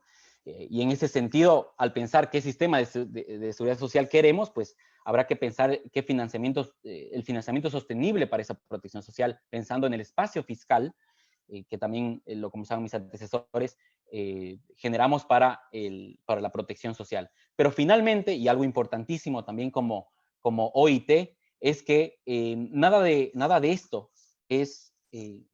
es lograble, conseguible, si es que no impulsamos como sociedad el diálogo social, la cohesión, porque finalmente somos los actores, es el tripartismo, pero también es la academia, somos hombres, somos mujeres, somos todos los ecuatorianos los que debemos fortalecer y forjar esta seguridad social que será nuestro camino de aquí en adelante. Caso contrario, nada podrá ser cumplible. Finalmente, les dejo los links de la OIT y algunas cuñas sobre algunos estudios realizados por Pablo Casalí, que vi que lo nombraron en algunas oportunidades, aprovechando para nombrarlo yo también. Gracias. Muchísimas gracias, David. Muchísimas gracias, Margarita y Hugo. Bueno, sin duda, el panorama que se nos presenta, ¿verdad? Sí nos hace pensar en cuáles son las diversas salidas, primero las diversas problemáticas y las diversas salidas que tiene la seguridad social para el futuro. Bueno, aquí se nos ha dicho, creo que para sintetizar, la seguridad social se enfrenta por un lado a problemas de la normativa, desorganización interna, a temas políticos, ¿verdad? A cosas de su gestión que tienen que ver con su modelo de salud y con el mismo modelo de seguridad social que se aplica en el país. Esto está por un lado. Pero sin duda este modelo de seguridad social está estrechamente relacionado con las estructuras del mercado laboral, ¿sí? Todas sabemos que hay una cantidad importante de la población que está ocupada pero que no está afiliada a la seguridad social, y ahí está todo este análisis de la informalidad. Hay un paper, ¿no? De una publicación reciente que se hace sobre lo nuevo en la informalidad y el empleo. Este autor se llama James Haynes y él hace una reflexión que quería compartirla con ustedes, ¿no? Él dice, los países desarrollados, los países que en algún momento fueron industrializados, lograron tener un mercado laboral bastante formal como resultado de un proceso de cambio estructural que se dio en estos países, ¿verdad? Que crearon las condiciones estructurales para que la mayoría de su mercado laboral sea un mercado formal. Y este autor señala que ese momento histórico desde su punto de vista ya pasó, ¿verdad? Que hacia dónde ha ido el mercado laboral global es hacia un cambio estructural donde ya no hay o ya no se crean condiciones para que se genere más empleo formal, sino que incluso los países desarrollados empiezan a hacer un proceso de pasar de los mercados formales a los informales y eso genera una serie de retrocesos en temas de protección social para los empleados asalariados y que en los países de ingresos bajos o medios la informalidad más bien está asociada a empresas informales por cuenta propia, ¿no? Y que estas empresas por cuenta propia son las que están dando y las que aglutinan este empleo informal que no tiene protección social, ¿no? Entonces, la pregunta que quería hacerles al respecto es, o sea, si uno escucha esto y escuchando también los datos que ustedes nos han dado, el gran reto es cómo incorporamos a toda esta población que está empleada de manera informal a el sistema de protección social. Porque pareciera, ¿verdad? Dada esta tendencia global de no ir hacia la formalidad, sino más bien ir hacia la informalidad, y ahí aparecen empleos como los de las plataformas digitales, ¿verdad? Que se han ido generalizando y mucho más en el momento de la pandemia. Pareciera que el reto, más que pensar o seguir pensando en cómo trasladamos a la población del empleo informal al formal, que parece que la tendencia global no va por ahí, sino más bien el reto es cómo damos protección social, incorporamos al sistema de seguridad social a toda esta población en este mercado más informal, ¿no? Que parece que para allá vamos todos y más en pandemia, como digo. ¿Cómo hacemos eso? ¿Es eso realmente posible para el caso ecuatoriano? Para países como el Ecuador, con esta estructura de empleo y con este sistema productivo que no absorbe tanto empleo formalizado con prestaciones sociales. ¿Es esto posible? ¿Ustedes ven alguna posibilidad? ¿Cuáles serían los mecanismos? Esa es la pregunta que yo les quería hacer. No sé quién se anima a contestar.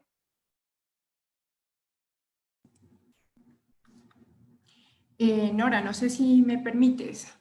Súper interesante la pregunta y bueno, pues en uno de luego una vez cuando hice el análisis de la informalidad, creo que se podría incorporar a los informales utilizando estos sistemas como lo presenté para el caso de Perú. Tanto en el caso de Perú como en el caso de, digamos, de países desarrollados en Inglaterra, a raíz, bueno, de los estudios de Richard Taylor, del Premio Nobel de Economía, hay que darle un incentivo. Entonces, el papel del Estado puede ser importantísimo, o debe ser importantísimo, y debe, creo, entrar para poder pagar una parte de ese costo de afiliación de los informales. Javier Jara, que trabaja en la Universidad de Exes, que ha trabajado con los modelos de microsimulación para el sistema impositivo de Ecuador, presentaba resultados de que si es que nos concentramos en los trabajadores informales, tan solo en el 10%, en un 10% de los trabajadores informales ecuatorianos, el sistema podría captar 1.97% del PIB, es decir, cerca de 2.000 millones de dólares.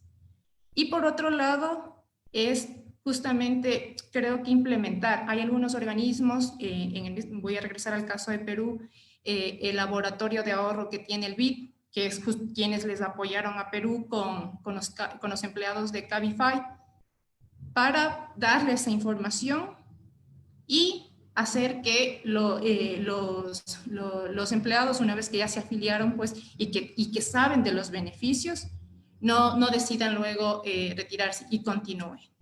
Creo que esas son una de las alternativas.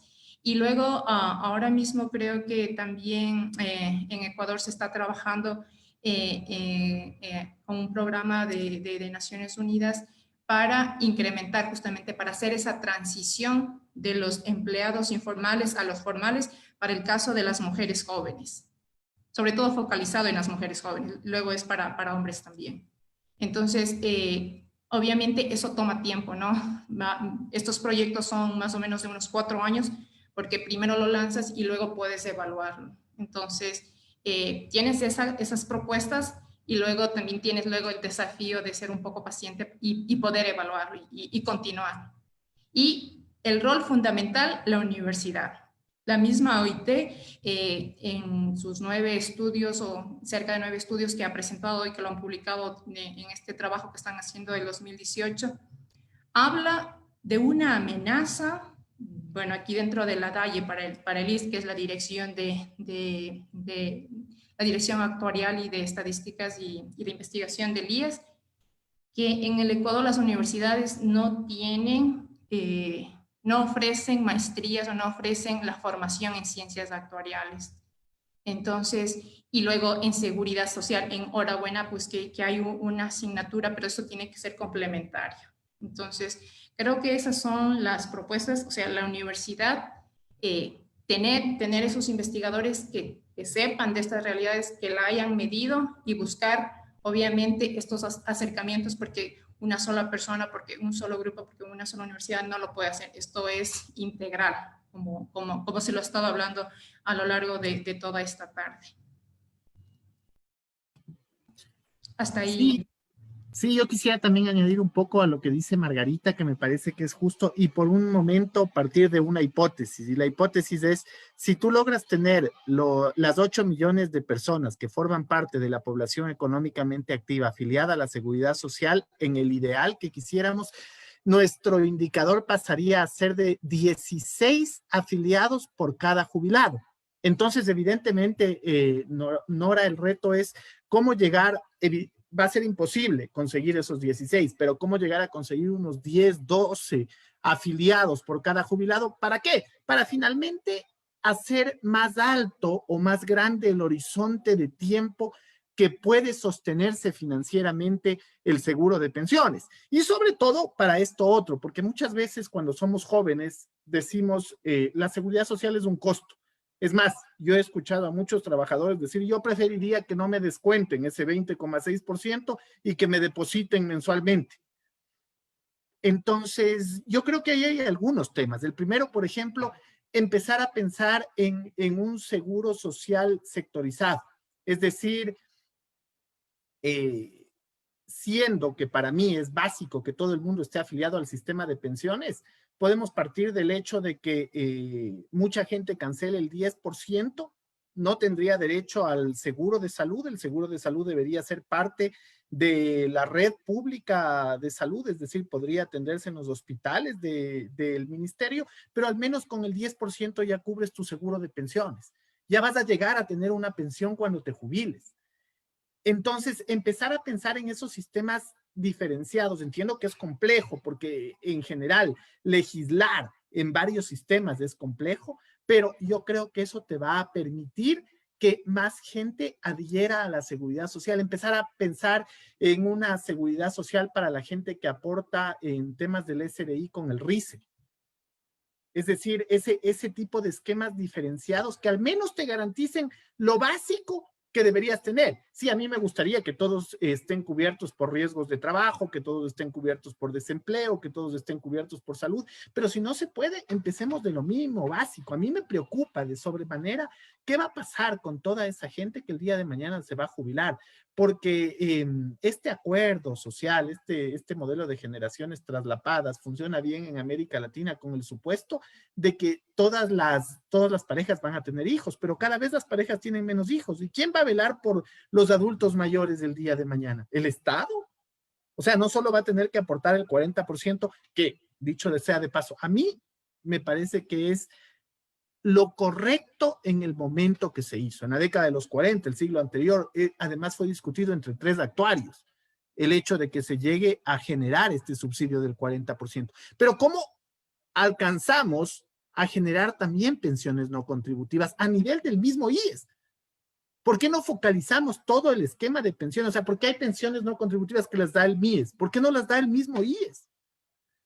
Y entonces empezar a pensar en crecer. Yo creo que es indispensable no quedarnos con la población empleada plena. Tenemos que crecer. Si pudiésemos crecer a los 8 millones de la PEA, sería el ideal. Evidentemente, lo perfecto es enemigo de lo bueno. Pero si lograríamos crecer a unos 5 o 6 millones de afiliados, inmediatamente crece la sostenibilidad financiera también de la seguridad social en un sistema de ahorro y reparto. Muchísimas gracias, Margarita. David, ¿querías tomar Gracias, la palabra? Nora. Simplemente 3 mensajes adicionales.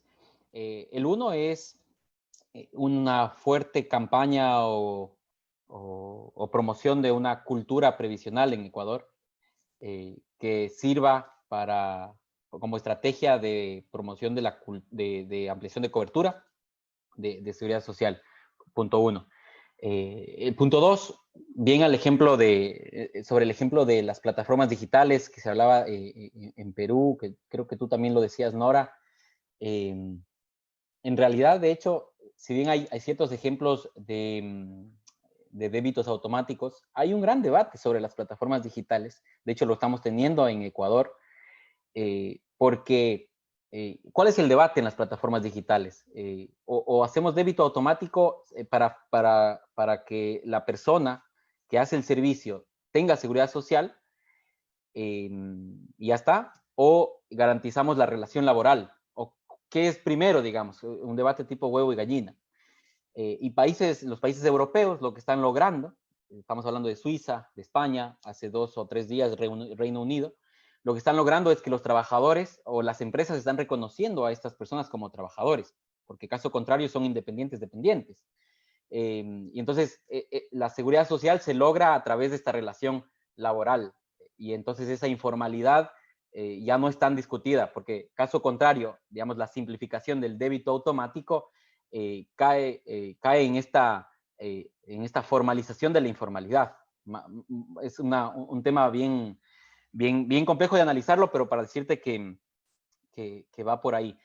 Y después solo tomo un poco lo que decía Hugo al final y comentándoles algo que en la presentación lo dejé para justamente el espacio de las preguntas, y es que justamente acerca de la universalización de la seguridad social más allá de los empleados plenos, es complejo y tiene que partir de un diálogo social, porque en las consultas con los actores, en las encuestas, en las entrevistas que hicimos, en grupos focales, etcétera, lo que la gran mayoría nos ha respondido es que todos están de acuerdo con ampliar el elástico de la protección social para todos y todas, pero siempre y cuando tengan capacidad contributiva.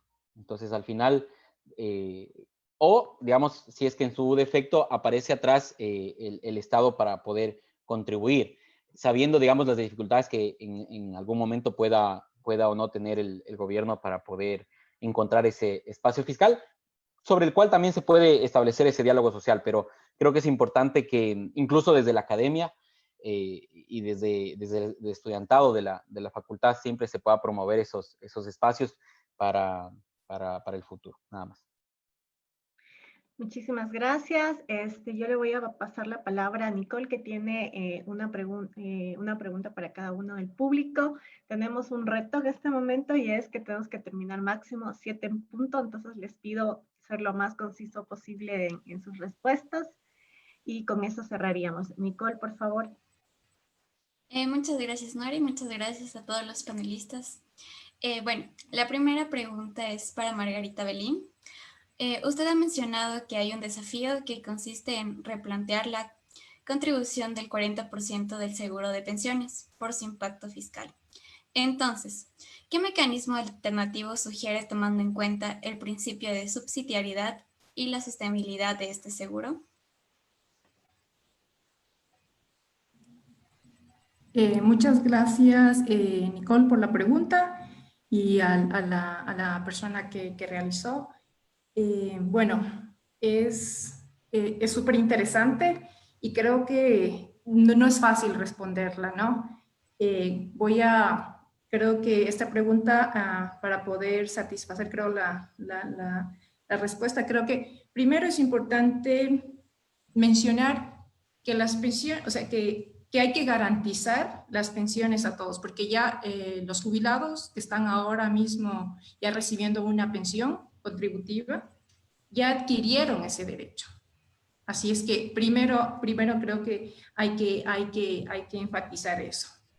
Segundo, como bien lo dijo Hugo, en su momento la ley fue escrita más o menos en 1940, ¿no es cierto? Y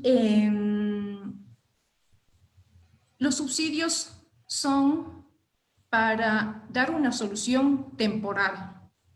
Han pasado más de 70 años y no se ha regresado, justamente porque no tenemos esos expertos. Quisiera aquí, para poder completar la pregunta, compartir la parte de institucionalidad, que es súper importante. Peter Tullen, que es muy conocido, que era matemático, estuvo en el Ecuador desde 1938 hasta 1947. Y fue, primero que fue alemán y fue nacionalizado ecuatoriano, y tuvo que exiliarse en 1947 porque en su momento no le dejaron aplicar justamente todo lo que él proponía. Y luego se fue a la OIT. Eso por un lado.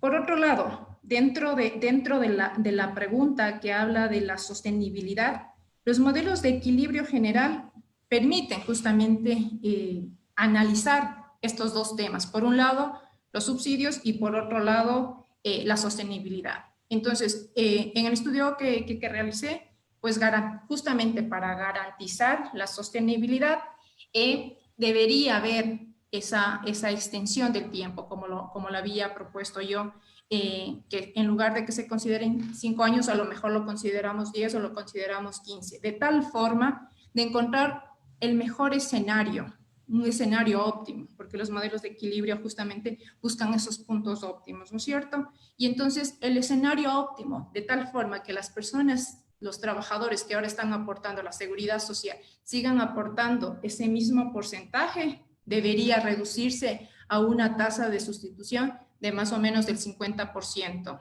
Ahora, más o menos, esta tasa de sustitución está cerca del 95 al 100%. Es una de las más altas del mundo. Y justamente por eso se evidenció que ese 40% que se paga finalmente termina representando un 70% de subsidio. Luego, dentro de los modelos de equilibrio general, pues justamente hay todo un ciclo, ¿no? Que, por ejemplo, es importante dar prioridad a inversión en educación, es decir, a los jóvenes, porque luego ellos serán sostenibles, porque la economía seguirá creciendo y justamente eso va a dar sostenibilidad luego para el pago de las pensiones. Entonces, creo que debemos considerar también 3 factores en Ecuador. Digamos, de los 3 factores que los había mencionado anteriormente, tenemos una pensión adecuada, incluso como les decía, tenemos una tasa de sustitución de las más altas del mundo. Pero estamos con los problemas de sostenibilidad financiera y por otro lado el de la cobertura. Entonces, creo que para solucionar o la alternativa o justamente el desafío, primero es, como lo ha dicho David, es ver el tema de la institucionalidad. Y para eso, primero, un diálogo social. O sea, debemos como sociedad ecuatoriana plantearnos qué tipo de sistema de pensiones queremos, qué tipo de estado de bienestar queremos para nuestros jóvenes, qué tipo de estado de bienestar queremos para nuestros adultos mayores. Una vez que definamos como sociedad eso, vamos al mecanismo. ¿Qué mecanismos? ¿Qué métodos? Para eso necesitamos datos, ¿no es cierto? Y una vez que tenemos ya varias propuestas, no solamente por creencias, no solamente por instintos, sino por datos, porque esta propuesta nos va a traer este impacto en cuántos años, en todo ese tipo de cosas, ahí vamos a la ley. Aquí en Ecuador tenemos la ley que fue escrita sin un sustento y que no ha sido dinámica, se quedó ahí. Entonces eso es súper importantísimo. Aquí quisiera referirme, por ejemplo, a ejemplos de otros países donde, por ejemplo, los consejos directivos y los funcionarios que trabajan en los sistemas de pensiones o donde trabajan en los institutos de seguridad social son gente realmente preparada y a la hora de hacer una propuesta tienen un estudio, tienen un impacto. O sea, muestran todos los impactos. Y, por ejemplo, aquí el caso de Uruguay, por ejemplo, que tiene ellos también un banco de la seguridad social, como tenemos nosotros acá en Ecuador. Ellos tienen un consejo, tienen un centro de estudios de la seguridad que viene a ser transversal tanto al consejo directivo como también, digamos, a la gerencia. Y a partir de eso se toman decisiones. En la India, por ejemplo, que es uno de los países de los BRICS, cualquier funcionario que va a trabajar en un banco público tiene que pasar por un instituto de investigación que ellos lo tienen, donde todos los profesores son investigadores, tienen grado de doctor, están haciendo todo el tiempo investigaciones para ser directivos. Entonces nosotros si acá no tenemos, simplemente creo que estamos ahí pecando de desconocer. Yo creo que debemos regresar a ver a los otros países que han tenido casos de éxitos que les va bien, ver su historia y a partir de eso plantearnos. Entonces, hay modelos que miden la influencia del gobierno corporativo en el performance de las instituciones. Eso, por ejemplo, no lo tenemos. Entonces, y eso es algo que se lo debe pelear. Y luego, aquí quisiera mencionar a Blake, que dice que se necesita un grupo muy entrenado de profesionales capaces de proveer soluciones apropiadas y sostenibles a problemas complejos de sistemas de pensiones. O sea, hay una nueva necesidad por una nueva clase de profesionales que son los científicos de las pensiones, quienes pueden competentemente lidiar con la naturaleza multidisciplinaria de los problemas de un sistema de pensiones. El desarrollo de un cuerpo común de conocimiento es el primer paso en este proceso.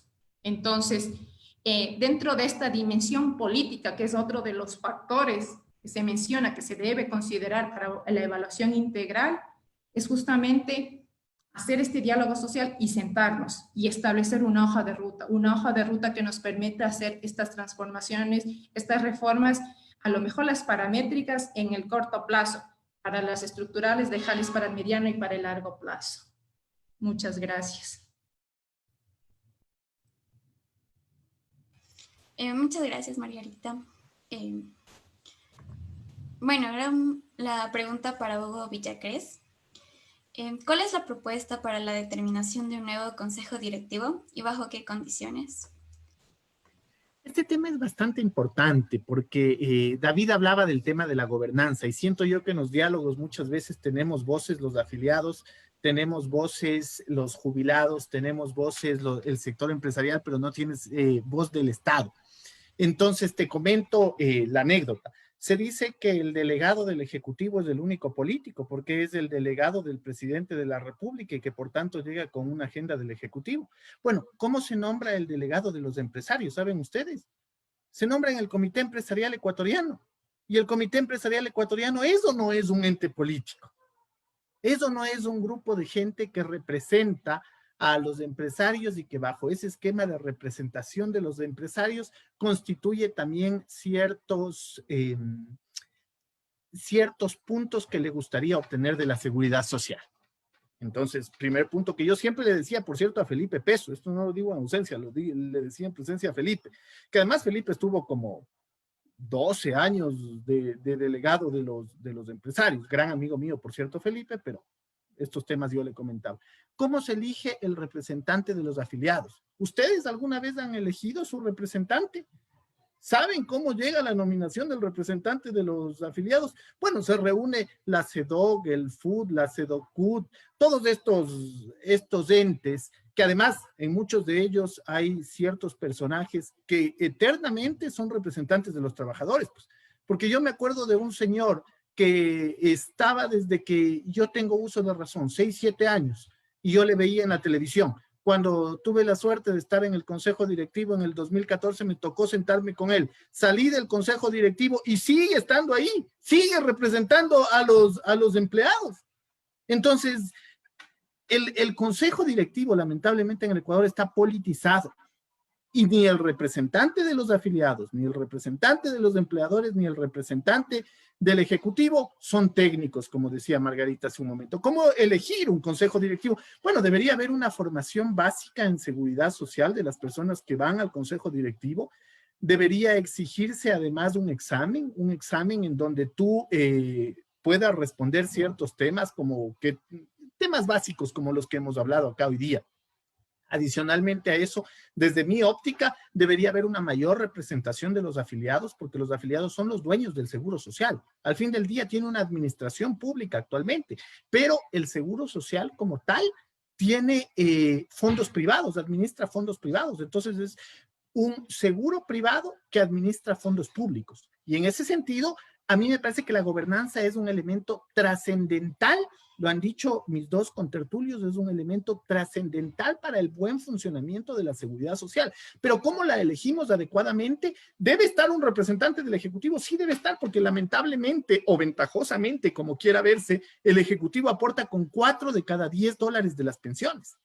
Deben estar los representantes de los empleadores. Bueno, ese es un tema que yo siempre discutía, ¿no? Porque el momento que tú aportas los recursos como empleador, pasan a ser recursos del afiliado. Y además tú utilizas eso como escudo fiscal. Los empleadores utilizamos como escudo fiscal la parte de aporte como empleador a la seguridad social. Entonces, ¿deben o no deben estar? Gran debate, gran debate. Yo probablemente creo que si están deberían tener una participación minoritaria y que la participación mayoritaria debería estar en los afiliados a la seguridad social, probablemente también representantes de los jubilados. Entonces tendrías un consejo directivo con 4 partes, el representante del ejecutivo, mientras el ejecutivo siga aportando el subsidio del 40%, el representante de los empresarios, un representante y unos 4 representantes de los afiliados, más 1 o 2 representantes de los jubilados. Esa debería ser la conformación. Ahora, ¿es más difícil? Claro que es más difícil, porque entras básicamente, sí es difícil tomar decisiones entre 3, y te digo, producto de que nos sentábamos, buscábamos consensos, te digo, producto de haber estado ahí, de conocer los dimes y diretes de la seguridad social, de haberte arremangado la camisa y estar ahí buscando soluciones. No siempre se dan las soluciones, porque hay momentos en donde se defienden intereses que son opuestos dentro del mismo consejo directivo.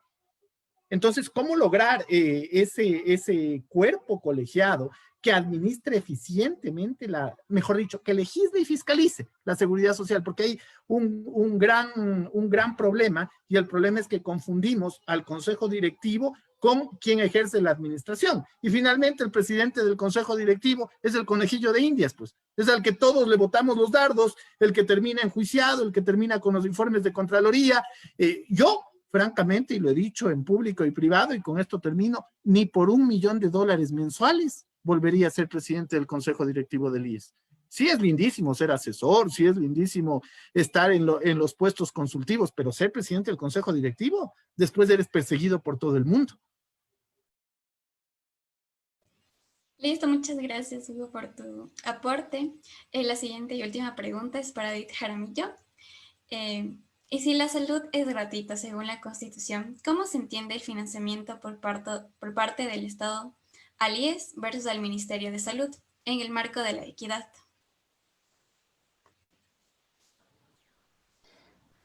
Perdón, honestamente no entendí la pregunta. No sé si lo puedes repetir, quizás algún problema de señal. ¿Lo puedes repetir? Claro, con mucho gusto.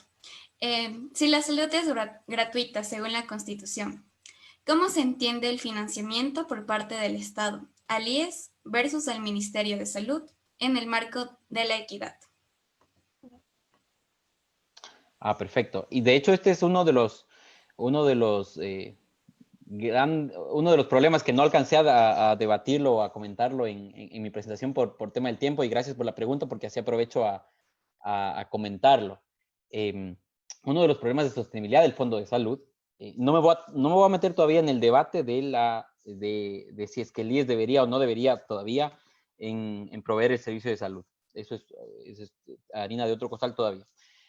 Pero uno de estos grandes debates es que la incoherencia o carencia normativa específica de la contribución del Estado respecto respecto del Fondo de Salud, ha imposibilitado que el Estado pague la famosa, digamos, deuda al Fondo de Salud. Entonces, ahí hay muchísima discusión sobre cuánto te debo, es esto, no, hago auditorías financieras, hago auditorías médicas, etcétera, pero esto es algo que todavía está en la mesa, sumado también a que la Red Pública Integral de Salud tiene en su conformación, bueno, digamos desde la Constitución, debería ser una sola, pero tiene el gran problema del famoso cruce de cuentas, ¿no? Entonces debería funcionar como una sola, si bien tiene el sistema del Ministerio de Salud, el IES y la red complementaria, que tiene que ver con todos los privados, y entonces deberían funcionar como una sola,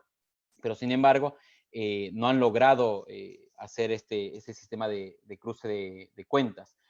Entonces, eso ha implicado, sin lugar a dudas, un problema de sostenibilidad para el Fondo de Salud, a tal punto que en el estudio actuarial del Fondo de Salud que la OIT, que sacamos como OIT con año base 2018, ya se puede ver que para 2020, antes de la COVID, es decir, pre-COVID, para 2020 ya los gastos eran mayores, que los ingresos.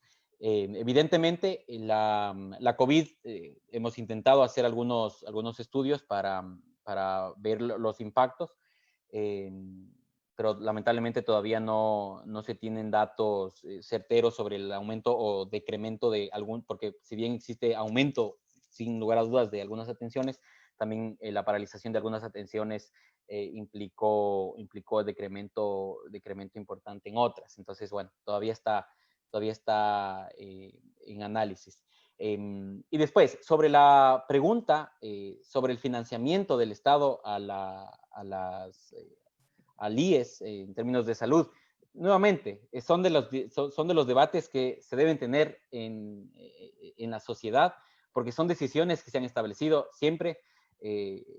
Yo tenía una profesora que siempre nos decía las cosas en el contexto histórico que se dan, y entonces esas decisiones que se pusieron en leyes en algún momento histórico tuvieron sin lugar a dudas una razón de ser. Un ejemplo es la contribución del 40% de las pensiones que se puso en 1948 por el presidente Arroyo del Río, y de hecho fruto de un estudio doctoral de la OIT. En ese momento histórico hacía muchísimo sentido, pero incluso las pensiones eran solo para los trabajadores bancarios y servidores públicos. Pero claro, eso después ya solo se fue ampliando, y son de esas cosas que el agua simplemente comienza a subir, digamos, y el río se nos comienza a ir, ¿no?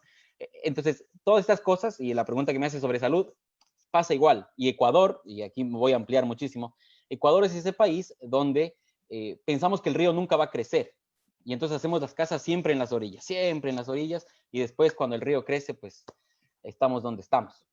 Ese es el comentario. Muchas gracias, David. Bueno, muchísimas gracias a todos nuestros panelistas. Realmente ha sido un debate y un intercambio de ideas bastante rico. En nombre de la Facultad de Economía, en nombre del Instituto de Investigaciones Económicas, quiero agradecerles por su participación. Ahora seguro tendremos otros momentos para seguir intercambiando ideas y perspectivas sobre el futuro de la seguridad social. Muchas gracias a nuestros panelistas, muchas gracias a todas las personas que nos acompañaron hoy, y les recuerdo que la próxima semana es la Semana Internacional de la Economía y les esperamos que conecten a nuestro evento. Muy buenas noches a todos. Gracias, buenas noches. Buenas noches. Gracias, que estén muy bien. Gracias a todos, buenas Chao. noches.